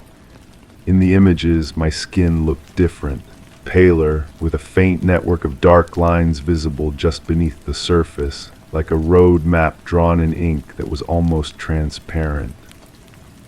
I checked my hands immediately. They looked normal, but under the right light I could see the faintest trace of those same dark lines. When I pressed my fingertips together, they felt slightly numb, as if I was touching them through a thin layer of fabric. The photos were taken at different angles with clinical precision. Someone had been very interested in documenting the changes in my hands. The metadata showed they were taken over the course of several nights, but I had no memory of taking them. The idea that I'd spent hours photographing my own hands while in some kind of fugue state made my stomach turn. As I scrolled through the images, trying to make sense of what I was seeing, the camera's screen began to flicker. Not the usual electronic glitch, the flickering had a rhythm to it. 3 short pulses, then 2 long ones, then silence, just like the pattern my recorded voice had described. I dropped the camera. It hit the floor with a sharp crack and the screen went dark. But even after it was broken, I could swear I still saw those pulses of light in my peripheral vision, reflected in the surfaces around my room. The next few days passed in a haze of mounting unease. I found myself checking my reflection obsessively, looking for changes. The dark lines under my skin seemed to be spreading, becoming more visible. When I held my hands up to bright light, they looked like anatomical drawings, all the hidden structures revealed. More concerning were the sounds. I started hearing that rhythmic tapping my recorded voice had described, always coming from inside the walls. It was loudest in the evening, just as the light outside began to fade. I pressed my ear against different walls, trying to locate the source, but it seemed to move as I moved, staying just out of reach. I began to suspect that whatever had happened to me was still happening. The missing memories weren't from a single event, they were from an ongoing experience that my mind couldn't or wouldn't hold on to. Each morning I woke feeling like I'd lost a little more of myself during the night. To test this theory, I set up my phone to record while I slept. The first few nights produced nothing but hours of static and my own breathing, but on the fourth night, something different appeared on the recording. Around what must have been the middle of the night, my breathing pattern changed. It became shallower, more rapid, like I was afraid. Then I heard my own voice, but I was speaking in a tone I didn't recognize, flat and emotionless, like I was reading from a script. "The integration is proceeding normally," my voice said. "Physical adaptation shows expected parameters. Memory suppression remains stable. The subject continues to function within acceptable ranges." There was a pause filled with that rhythmic tapping sound. Then my voice continued, but now it sounded confused, more like my normal speech patterns.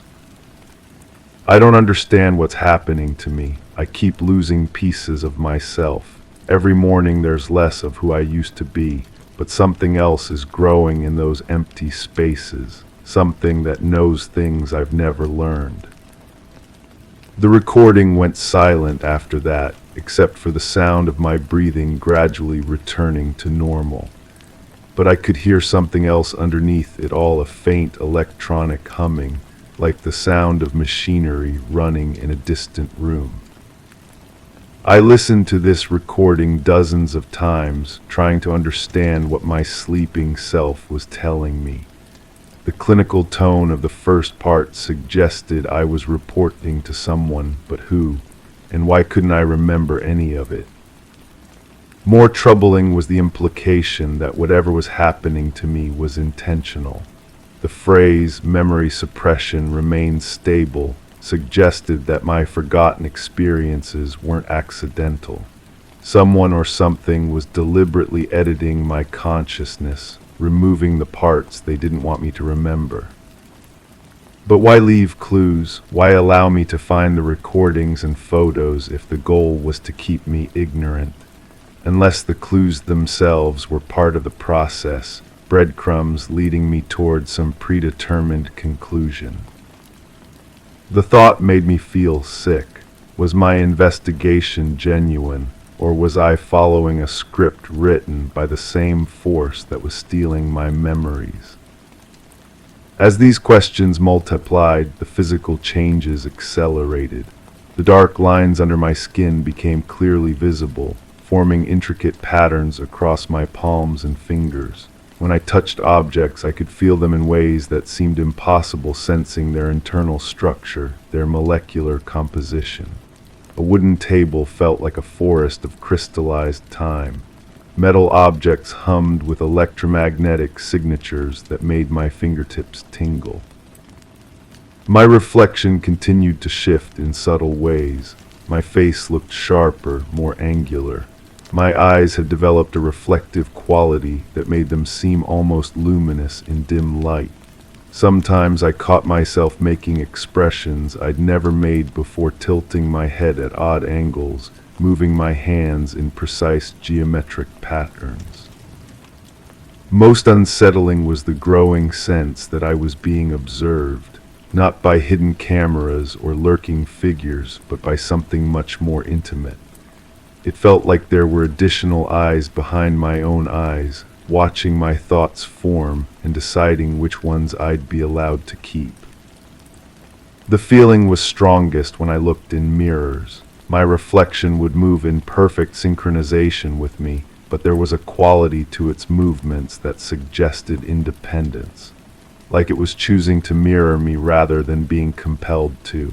Sometimes I would stare at my reflection for long minutes, waiting to see if it would break character and do something I wasn't doing. It never did, but the possibility hung in the air like a held breath. 3 nights ago, I had my first clear memory fragment. I was lying in bed, balanced on the edge of sleep, when suddenly I was somewhere else entirely. Standing in a room I didn't recognize, but which felt familiar in the way childhood homes feel familiar, not just seen, but lived in. The room was circular, with walls that seemed to curve inward at impossible angles. The surfaces were smooth and reflective, like black glass, but they showed no reflections. Instead, they displayed moving patterns of light that pulsed in rhythm with my heartbeat. The air was thick and warm, carrying that same metallic taste I described in my recording. I wasn't alone in the room. There were others standing in a circle around me, but I couldn't focus on their faces. Every time I tried to look directly at one of them, my vision would blur, like my eyes were refusing to process what they were seeing. But I could sense their attention, feel their gaze moving over me with clinical interest. One of them was speaking, but not with words. The communication bypassed my ears entirely, appearing directly in my mind as fully formed concepts. They were discussing my progress, evaluating my adaptation to something they called the process. My body was changing according to plan, they said. My consciousness was being prepared for integration. But there was concern about my resistance. Some part of my original self was fighting the changes, leaving traces that I might discover. They debated whether to increase the memory suppression or allow the resistance to play out naturally. In the end, they decided to let me continue my investigation. My discovery of the hidden clues was apparently part of the intended experience. The memory fragment ended abruptly, leaving me gasping in my own bed, but the sensation of being in that circular room lingered, as did the terrible understanding that what I'd experienced wasn't a dream or hallucination. It was a recovered memory of something that had actually happened to me. The knowledge that my investigation was being orchestrated by the same entities who were changing me should have been devastating. But instead, I felt a strange sense of relief. At least now I understood why the clues had been so easy to find, why each discovery led so naturally to the next. I was following a path that had been carefully prepared for me. But understanding the manipulation didn't make it less effective. If anything, knowing that my curiosity was being guided made me more determined to see where the path led. Even if the destination had been chosen for me, I needed to reach it. The alternative, living with the constant sense of missing pieces, was unbearable. Last night I had another fragment. This one was longer, more detailed. I was back in the circular room, but now I could see myself from the outside, as if I was simultaneously the subject and an observer. My body was lying on a surface that looked like polished stone, but which yielded like soft fabric when I moved. The beings around me were working with instruments. I couldn't identify tools that seemed to be made of crystallized light rather than solid matter. They were making adjustments to my nervous system, rewiring connections in my brain with delicate precision. I could feel each change as it happened, like someone retuning a complex musical instrument. But the most disturbing part was my own reaction. The version of me on the table wasn't fighting or afraid. Instead, I seemed to be cooperating, even eager for the modifications. When one of the beings paused to show me what they were doing, I nodded with understanding and approval. It was as if some part of me wanted to be changed, welcomed the transformation.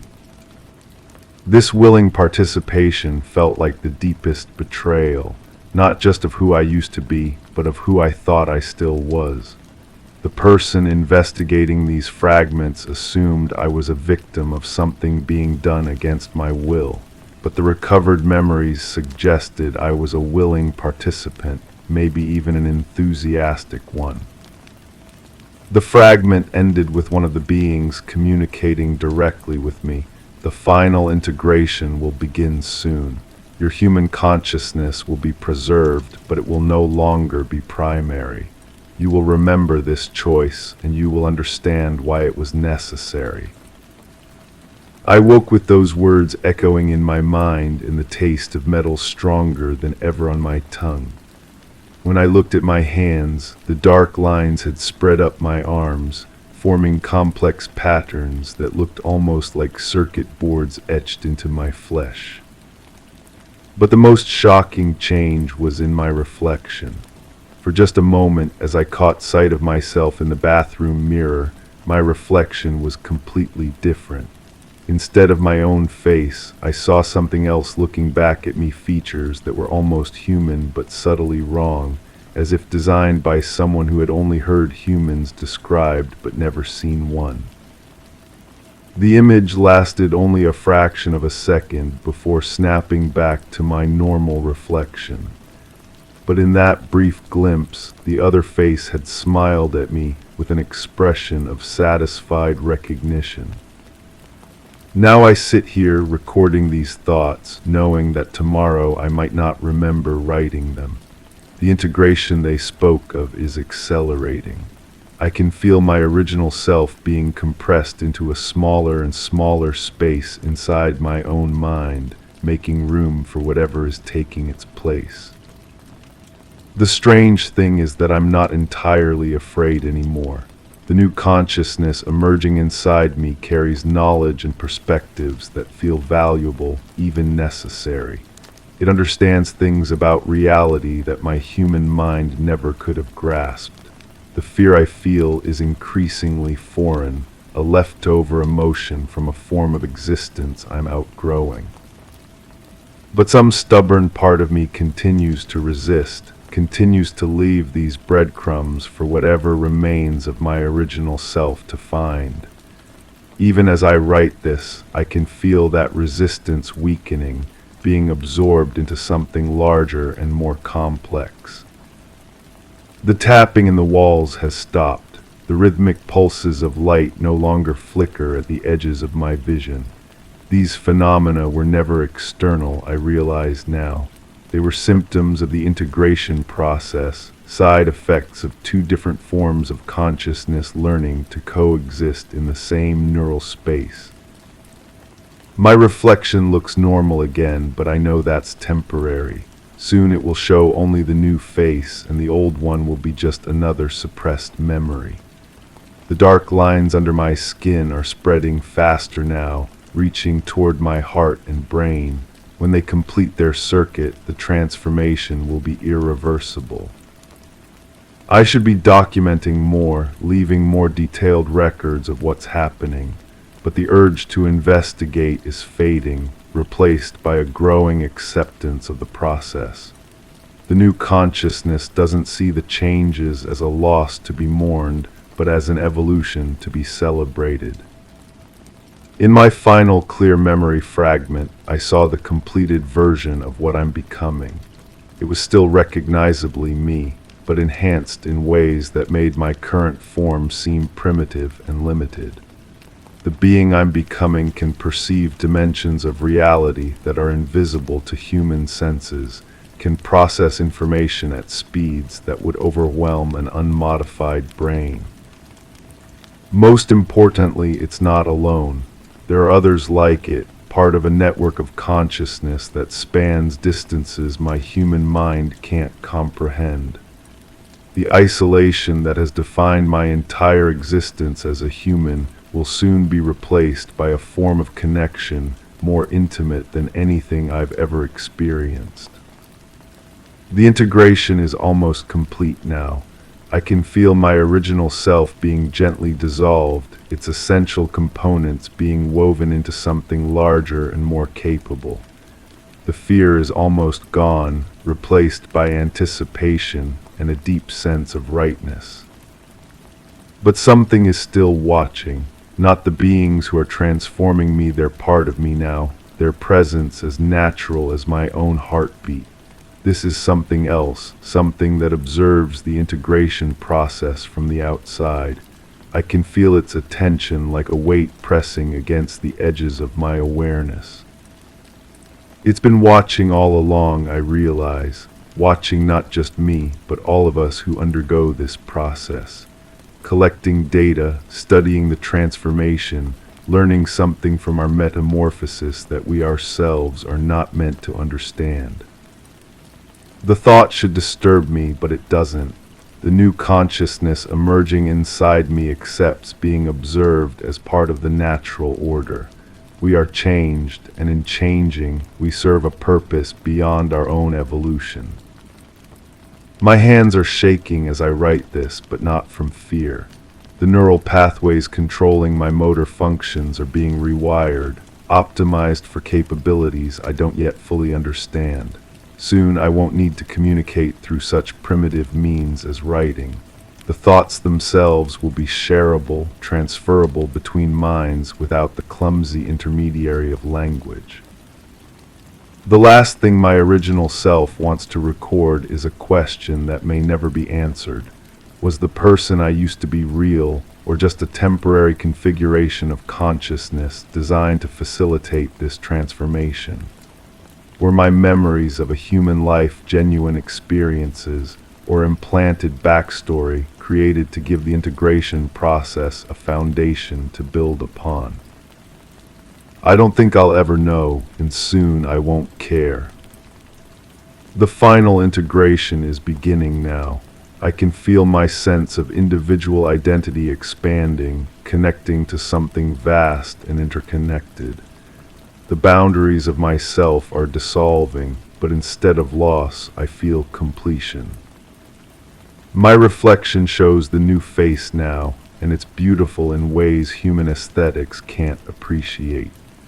The dark lines under my skin are glowing softly, pulsing in rhythm with signals from far beyond this small room. But something is still watching, still waiting. And in the last moment before my original consciousness fades entirely, I understand what it's waiting for.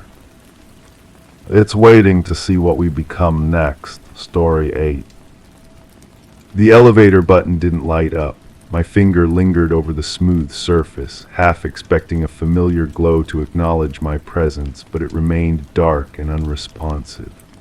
The doors slid shut behind me with an unusual hush, muting the world outside. I leaned against the mirrored wall, expecting a soft hum, but the silence felt deliberate, like a withheld breath. As the floors slipped past, each number blinked without a sound, casting an uneasy chill. The absence of the elevator's usual whir left only a hollow against my back, an echo of anticipation. The final stop seemed to tremble in the false stillness, an uncertain arrival. I've been thinking about that elevator ride for years now. Sitting here in my apartment, 2,000 miles away from where it all happened, I can still feel that strange silence pressing against my eardrums. I've never told anyone about what came after. Not the therapist I saw for 3 months, not my sister when she asked why I moved so suddenly, not even myself most days. But something's changed recently. Maybe it's the distance, or maybe it's because I finally feel safe enough to remember. Though I'm starting to wonder if safe is something I'll ever truly be again. The building was nothing special. Corporate offices, the kind with beige carpets and fluorescent lights that buzz just loud enough to notice. I was working late on a project, one of those assignments that stretches into the evening hours when the cleaning crew starts their rounds and the parking lot empties out. The company had given me a temporary workspace on the 7th floor while my usual office was being renovated. I didn't mind the change. In fact, I welcomed the solitude.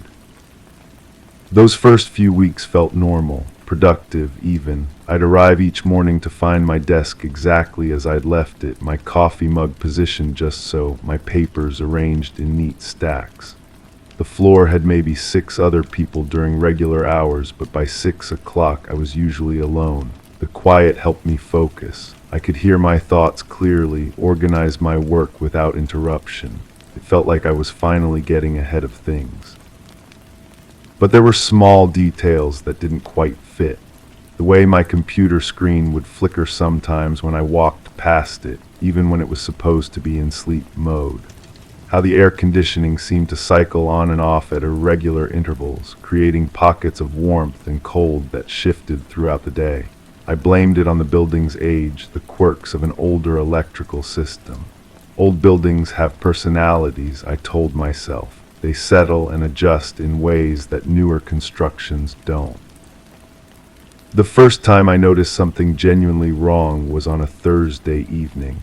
I was packing up my things when I caught a reflection in my computer monitor. Not my reflection, but something moving behind me, a shadow that seemed too tall and too angular to belong to any of the office furniture. When I turned around, the space was empty, just rows of empty cubicles and the soft glow of exit signs. I stood there for a full minute, listening to the building's ambient sounds, the distant hum of machinery somewhere in the walls.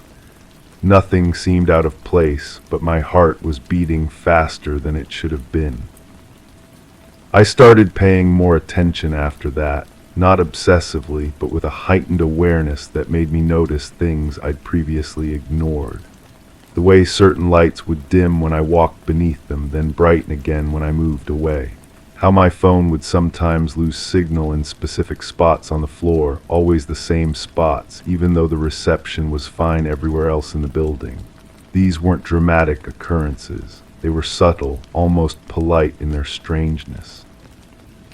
The smell came next, sweet and metallic, like copper pennies mixed with something floral. It would appear without warning, usually in the late afternoon when the sun was slanting through the western windows. I'd be working at my desk and suddenly catch that scent, so faint I'd wonder if I was imagining it. But then I'd breathe deeper and there it was, unmistakable and completely out of place in an office environment. It never lasted long, maybe 30 seconds at most, but it left me feeling unsettled in a way I couldn't articulate. I started staying later not because I had more work to do, but because I was curious. There's something about being alone in a large space that sharpens your senses. You become aware of every sound, every shift in temperature, every play of light and shadow. I began to map the building's rhythms, the way it breathed and settled as the day wound down. Most of it was predictable. The elevators would cycle through their evening maintenance routines. The heating system would adjust to nighttime settings. Security would make their rounds at regular intervals. But there were other patterns too, subtle ones that took weeks to recognize. The way certain fluorescent tubes would flicker in sequence as if responding to some invisible signal. How the copy machine down the hall would sometimes turn itself on for exactly 3 minutes, then shut off again without printing anything. I started keeping notes, tracking these anomalies, telling myself I was just being thorough. Maybe the building management needed to know about these electrical issues. The sounds began around my 6th week on that floor. Not loud sounds, but persistent ones. A low-frequency hum that seemed to come from inside the walls themselves. It would start so quietly that I'd question whether I was actually hearing it or just imagining the sensation. But as the evenings grew longer and I stayed later, the hum became more pronounced. It had a quality that made my teeth ache, a vibration that seemed to resonate in my chest cavity. I mentioned it to the security guard during one of his rounds. He was an older man with kind eyes who always stopped to chat for a few minutes. When I asked if he'd noticed any unusual sounds in the building, he paused and looked at me with an expression I couldn't quite read. He said the building had its own personality, that old structures developed their own ways of communicating. He told me not to worry about it, but something in his tone suggested he knew more than he was saying. The pressure started shortly after that conversation, a sensation like invisible hands pressing against my chest whenever I was near certain pieces of electronic equipment. My laptop, the printer, even the coffee machine in the break room would trigger this feeling. It wasn't painful exactly, but it was deeply uncomfortable, like being squeezed by something I couldn't see or touch. I started avoiding those areas when possible, rearranging my workspace to minimize contact with anything that plugged into the wall. My sleep began to suffer, not because I was staying later at the office, but because my dreams had taken on a strange quality. I'd find myself back in that building, walking through corridors that stretched longer than they should have, passing offices that I knew didn't exist during daylight hours. In these dreams, the elevator would take me to floors that weren't marked on any directory, spaces filled with that sweet metallic smell and the constant low hum that made my bones vibrate. I'd wake up with goosebumps covering my arms, even on warm nights. My apartment felt too quiet after those dreams, as if something essential was missing from the silence. I started leaving the television on while I slept, needing some kind of ambient noise to fill the spaces between my thoughts. But even then, I'd sometimes catch myself listening for that hum, that frequency that had become so familiar during my waking hours. The mirrors started acting strangely around my 8th week. Not just the elevator mirror from that first odd ride, but all the reflective surfaces on the floor. The bathroom mirrors, the glass panels on office doors, even my computer screen when it went dark. I'd catch glimpses of movement that didn't correspond to anything happening in the physical space. Shadows that moved independently, shapes that seemed to watch me from just outside my peripheral vision. I tried to rationalize it. I strained from working long hours, stress from the project deadlines, maybe some kind of migraine aura that was affecting my vision. But the movements were too consistent, too deliberate to be random neurological misfires. They had purpose, intelligence behind them. When I turned to look directly at a mirror, my reflection would be normal, but I could feel something else there, occupying the same space, overlapping with my image in ways that made my skin crawl. The key moment came on a Tuesday evening in early autumn. I was working alone as usual when every electronic device on the floor activated simultaneously. Computer monitors blazed to life, printers began churning out blank pages, phones rang with no one on the other end. The fluorescent lights strobed in rapid succession, creating a disorienting pattern that made the entire space feel like it was pulsing with some alien heartbeat. But it wasn't chaotic. There was a rhythm to it, a coordination that spoke of intention rather than malfunction. The devices seemed to be communicating with each other, creating a symphony of electronic noise that built to a crescendo before cutting off abruptly. In the sudden silence that followed, I could hear my own breathing, harsh and rapid in the darkness. That's when I saw it clearly for the first time. Not a shadow or a reflection, but something substantial standing at the far end of the office space.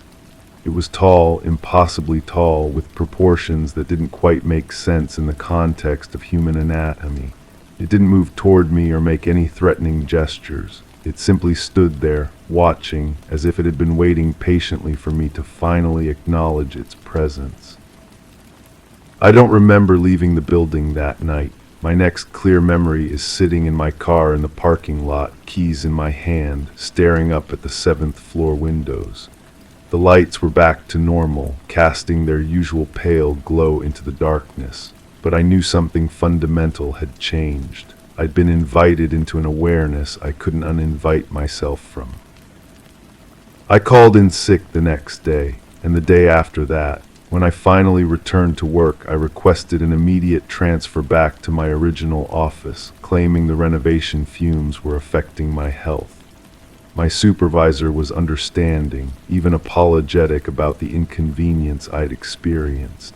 Within a week, I was back in familiar surroundings, surrounded by colleagues and the comfortable noise of a busy workplace. But the building hadn't finished with me. Even from my old office 3 floors down, I could feel its presence. The elevator rides became exercises in controlled anxiety.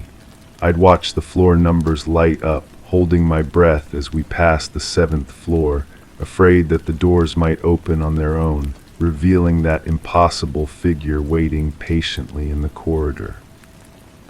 My work performance suffered. I'd find myself staring at my computer screen, not seeing the spreadsheets or reports, but remembering the way all those monitors had flickered in unison. Colleagues would ask if I was feeling all right, commenting on how distracted I seemed. I developed a reputation for being jumpy, for startling at unexpected sounds or sudden movements. The dreams intensified. Every night I'd find myself back on that floor, but now I wasn't alone. The tall figure would be there, always at the edge of my vision, following me through those impossible corridors. I'd try to run, but my legs would move through thick air like I was underwater. The sweet metallic smell would fill my nostrils, and that low hum would vibrate through my entire body until I'd wake up gasping, sheets soaked with perspiration. I started researching the building's history, looking for some rational explanation for what I'd experienced. But the records were frustratingly mundane. Built in the early 80s, standard commercial construction, no reported incidents or unusual occurrences. Previous tenants had been accounting firms, small law practices, consulting companies. Nothing that would suggest any kind of paranormal activity or unexplained phenomena. The pressure in my chest became constant, not just around electronic equipment anymore, but everywhere. Walking down the street, sitting in restaurants, even in my own apartment. It felt like something was pressing against me from the inside, trying to push its way out through my ribs. I saw doctors, had tests run, but everything came back normal. My heart was fine, my lungs were clear, my blood pressure was within acceptable ranges. I quit my job 4 months after that Tuesday evening. Told them I was relocating for family reasons, which wasn't entirely untrue. I needed to put distance between myself and that building, needed to find some place where the air didn't feel thick with invisible presence. I packed my belongings and drove west until I found a city where no one knew my name or my story. But distance, I've learned, doesn't cure everything. The dreams followed me across state lines. The pressure in my chest adapted to new time zones. And sometimes, late at night when the apartment is quiet and the shadows fall at unfamiliar angles, I catch that sweet metallic smell drifting through the air conditioning vents. I've been here for over 2 years now, building a new life, making new routines. During the day, I can almost convince myself that what happened was just stress, just the product of too many late nights and too much caffeine. But when evening comes and the sun slants through my windows at the same angle it used to on that 7th floor, I feel it again. That awareness, that sense of being observed by something that exists just outside the normal parameters of reality.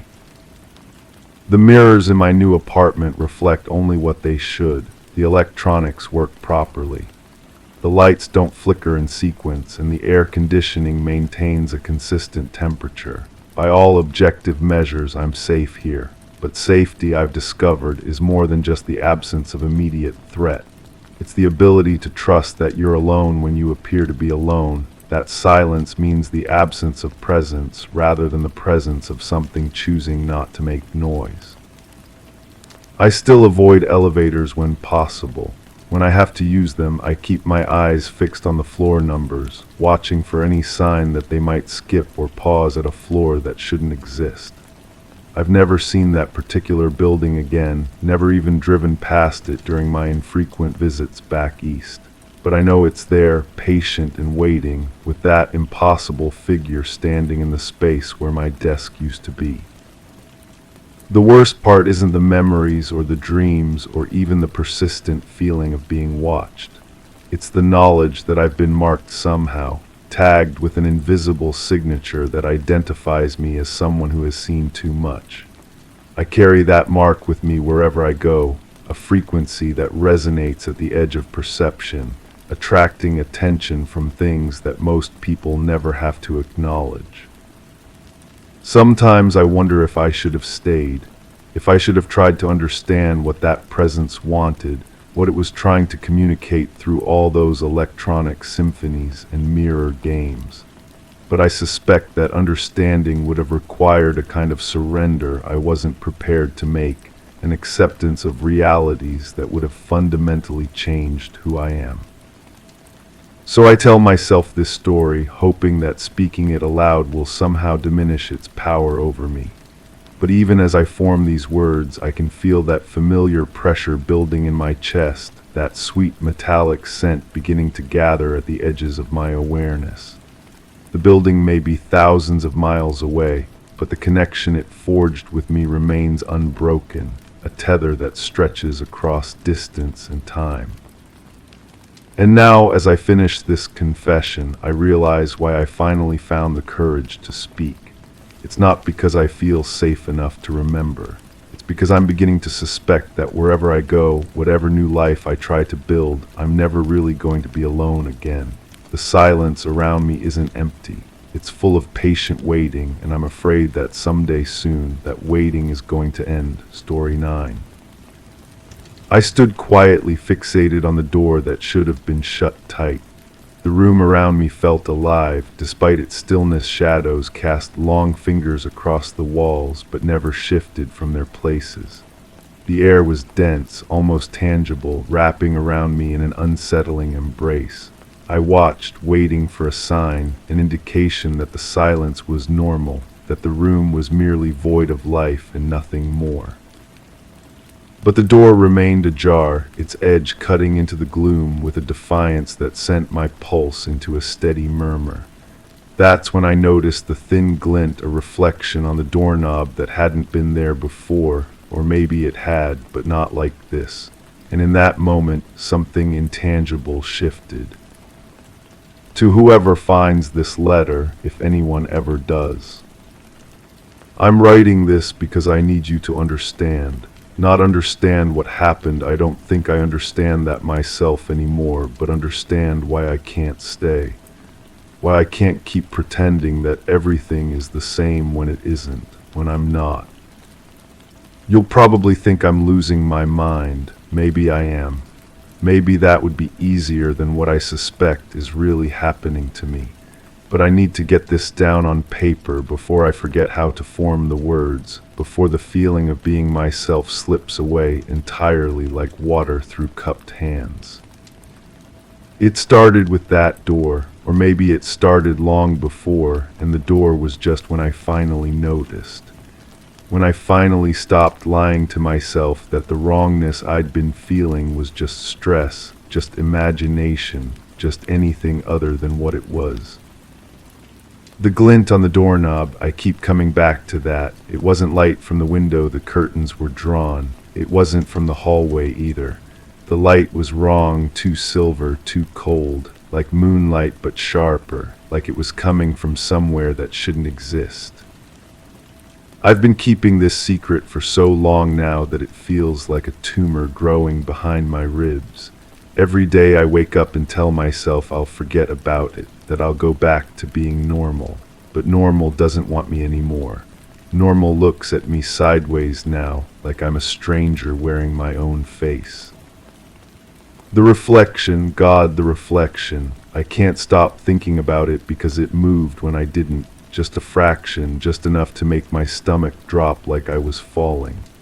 The doorknob turned, I swear it turned, but my hand was at my side. My hands were both at my sides, fingers tingling with that pins and needles feeling you get when you sleep wrong. But I wasn't sleeping. I was standing there in my own house, in my own hallway, watching a door that should have been closed open itself just a breath wider, just enough to let something in or out. I should have run. Every instinct I had was screaming at me to run, to get out of that house, to drive until I couldn't remember the way back. But I couldn't move. My feet were rooted to that spot like I'd grown there, like I belonged there, watching and waiting for whatever was going to happen next. The silence after that wasn't empty. It was full of presence, full of attention, full of something that knew I was there and was pleased that I'd finally noticed it too. The air hummed with it, vibrated with an energy that made my teeth ache and my vision blur at the edges. That was 3 months ago, or 6. Time moves differently now, slips and slides like I'm trying to hold onto ice. I'll sit down to eat breakfast and suddenly it's dark outside. I'll go to bed exhausted and wake up feeling like I haven't slept in days, with dirt under my fingernails and no memory of how it got there. People look through me now, not past me, through me, like I'm becoming transparent, fading at the edges. The cashier at the grocery store handed my change to the air next to my shoulder. My neighbor walked right into me on the sidewalk like I wasn't there, then looked around confused, rubbing his arm where he'd hit something he couldn't see. I catch glimpses of myself in mirrors and windows, and I look thin, not skinny thin, but thin like paper, like if you held me up to the light you might see through me to whatever's on the other side. My reflection moves a half second behind me now, like it's struggling to keep up, like it's tired of pretending to be me. The dreams are the worst part, if they are dreams. I find myself standing in that hallway again, watching that door, but this time I'm not alone. There are others there, standing just like me, all of us watching and waiting. Their faces are familiar but wrong, like photographs that have been left in the sun too long, features bleached and blurred. Sometimes I think I recognize them.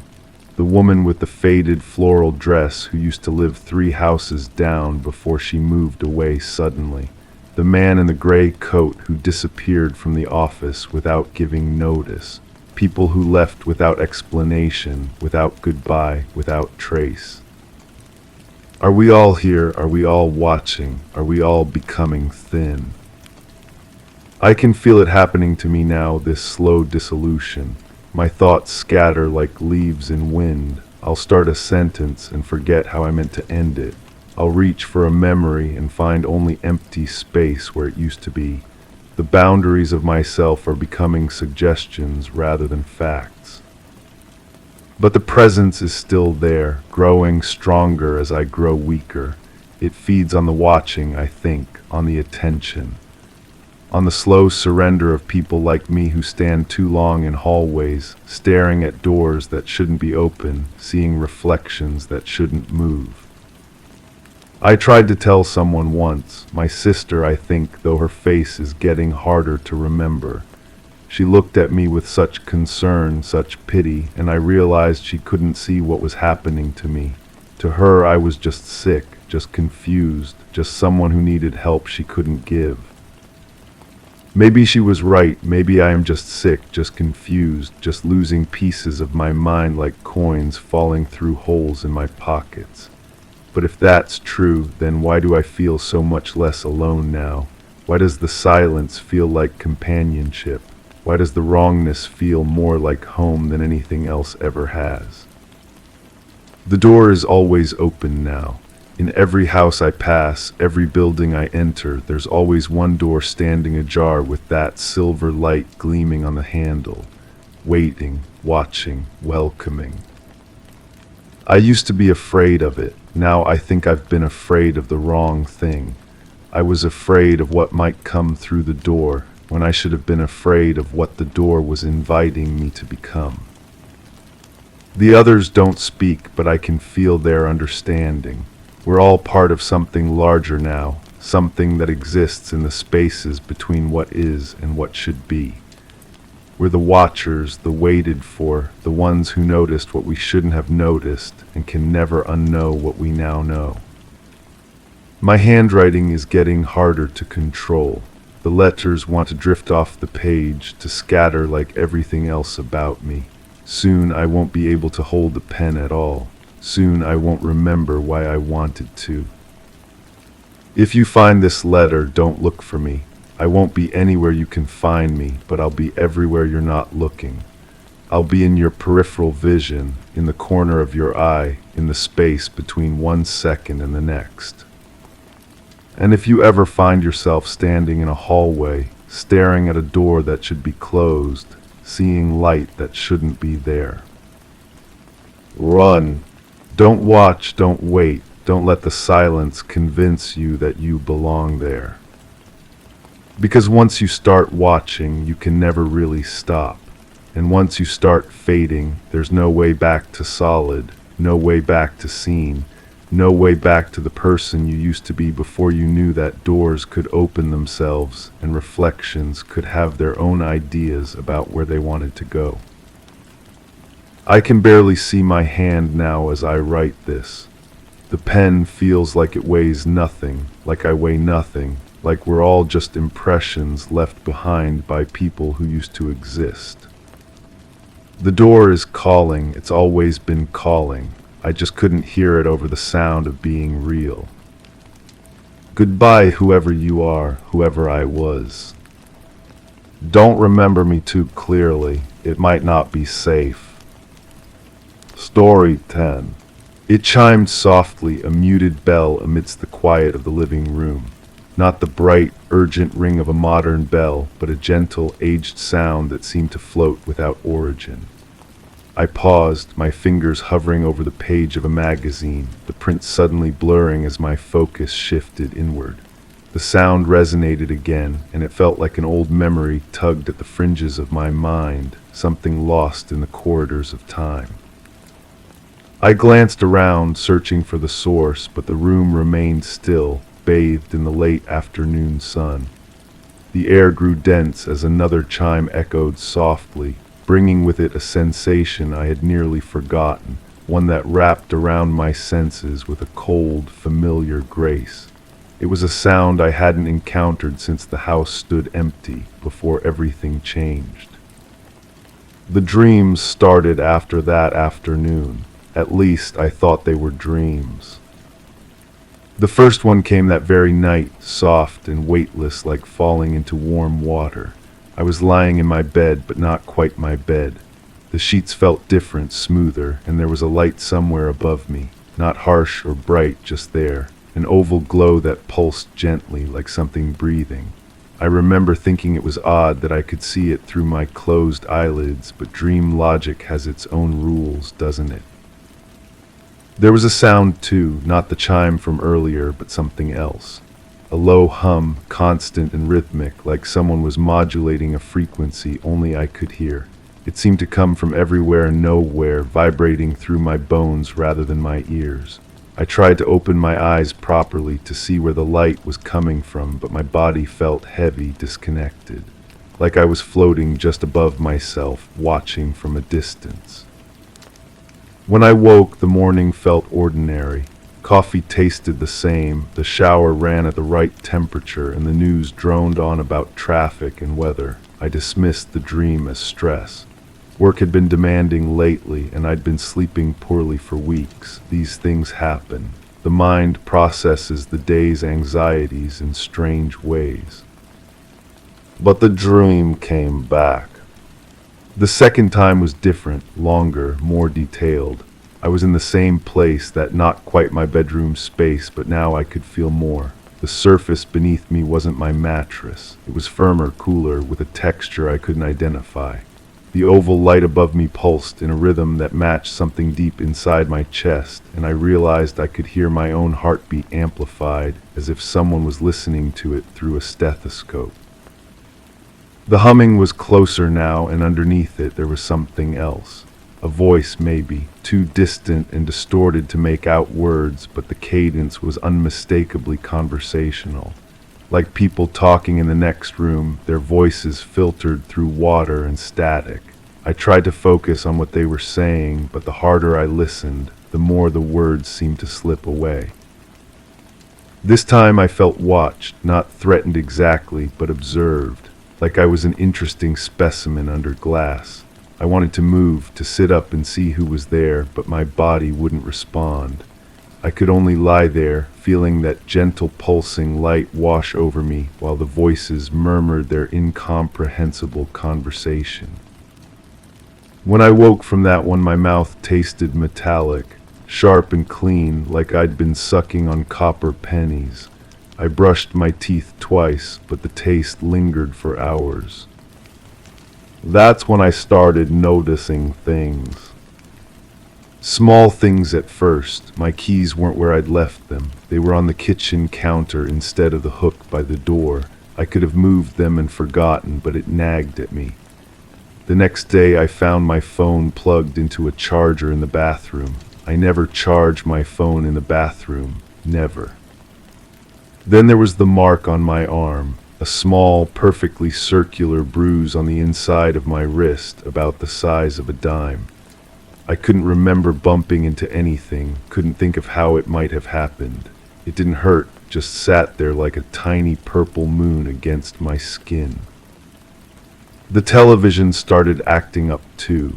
Random static bursts in the middle of programs, the screen flickering to snow for a few seconds before returning to normal. The cable company said there were no reported outages in the area. They suggested it might be interference from a nearby electronic device, but I couldn't think of anything new in the house that might cause it. The third dream was when everything changed. I wasn't just lying there anymore. I could move, or at least I thought I could. The room around me was clearer now, though still not quite right. The walls seemed to curve slightly, and the ceiling was higher than it should have been. The oval light was directly above me, and I could see that it wasn't a light at all, but an opening. A window, maybe, or a lens. Something was looking through it. The voices were clearer too. I still couldn't make out individual words, but I could hear the tone, the inflection. They were discussing something, comparing notes. One voice would speak, then another would respond, and there was an quality to their conversation that suggested they were talking about me. I tried to sit up, and this time my body obeyed. The movement felt strange, like I was moving through thick liquid, but I could do it. I looked around and saw that I wasn't in a room at all. I was in some kind of chamber, oval-shaped like the light above me, with smooth walls that seemed to glow with their own soft luminescence. There were others there, not people exactly, but presences. Shapes that moved at the edge of my vision, always just outside my direct line of sight. When I turned my head to look at them, they would shift away, but I could feel them watching, evaluating. One of them approached. I couldn't see it clearly, but I could sense its proximity, feel the air change as it moved closer. It reached out and I felt something touch my wrist, right where the bruise was. The touch was cool and precise, like a medical instrument, and I heard that metallic voice again, closer now, speaking words that sounded almost familiar but remained just beyond my comprehension.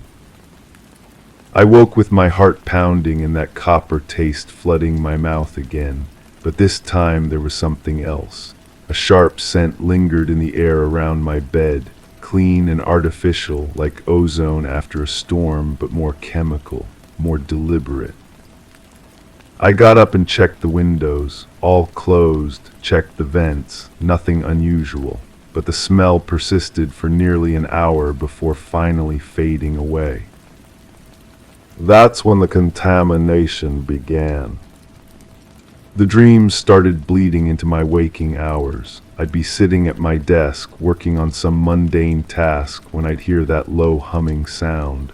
Just for a few seconds, barely perceptible, but definitely there. I'd look around, check for any electronic devices that might be causing it, but everything would be silent. The lights started acting up too. Not just the television now, but the overhead fixtures, the lamps, even my computer screen. They'd flicker in that same pulsing rhythm I remembered from the dreams, that breathing pattern. Sometimes I'd catch myself staring at them, mesmerized by the gentle pulse, and I'd lose track of time completely. I'd look at the clock and find that hours had passed without my awareness. The circular bruise on my wrist faded, but new ones appeared, always in the same spot, always the same size and shape. Perfect little circles that would darken over a few days, then disappear, only to return again a week later. I started wearing long sleeves to hide them, though I couldn't explain why I felt the need to keep them secret. Sleep became unreliable, not because I couldn't fall asleep, but because I couldn't tell the difference anymore between sleeping and waking. I'd lie in bed with my eyes open, staring at the ceiling, when suddenly I'd be back in that oval chamber with the glowing walls and the watching presences. But I wouldn't remember falling asleep. I wouldn't remember the transition. The voices were getting clearer. I could almost make out words now, though they were in no language I recognized. The sounds were familiar somehow, like a half-remembered song or a conversation overheard in childhood. They had a rhythm to them, a musical quality that was both soothing and deeply unsettling. I started keeping a journal, trying to track the dreams, the strange occurrences, the lost time. But when I'd go back to read what I'd written, the entries didn't make sense. They were in my handwriting, but the words were jumbled, incomplete. Sentences that started normally would trail off into symbols I didn't remember, drawing geometric patterns that hurt to look at for too long. The realization came slowly, like a photograph developing in chemical baths. These weren't dreams, they never had been. The memories were surfacing now, breaking through whatever barrier had been keeping them submerged. I remembered the first time how I dismissed the missing hours as a long nap. The second time when I'd woken up in my backyard at dawn with no memory of going outside. The third, fourth, fifth times, a pattern stretching back months, maybe years. Each incident had been carefully erased, leaving only the faintest traces. A metallic taste, a strange smell. Small objects moved, marks on my skin, but the dreams weren't dreams at all. They were memories trying to surface despite whatever had been done to suppress them. The chamber was real, the oval light, the watching presences, the voices discussing my case in their incomprehensible language. All of it real, all of it happening, all of it carefully hidden behind a veil of manufactured amnesia. But the veil was tearing now. I could feel them coming back, tonight, tomorrow night, whenever they decided it was time for another session, another examination, another careful cataloging of whatever changes they were tracking in my body, my mind, my responses to their presence. The television flickered again as I sat there, processing this impossible revelation. But this time, instead of static, I saw something else. A reflection that wasn't quite my own, sitting in a chair that wasn't quite the one I was occupying.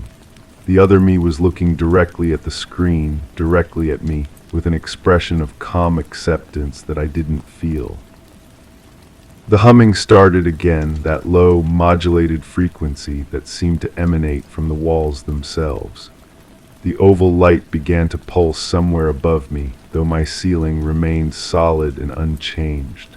The copper taste flooded my mouth, and that clean, artificial scent filled the air. I tried to stand, to move, to do something other than sit there and wait for whatever was coming.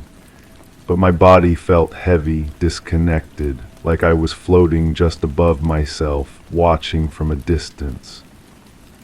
The last thing I remember thinking, before the transition took me again, was how familiar this all felt.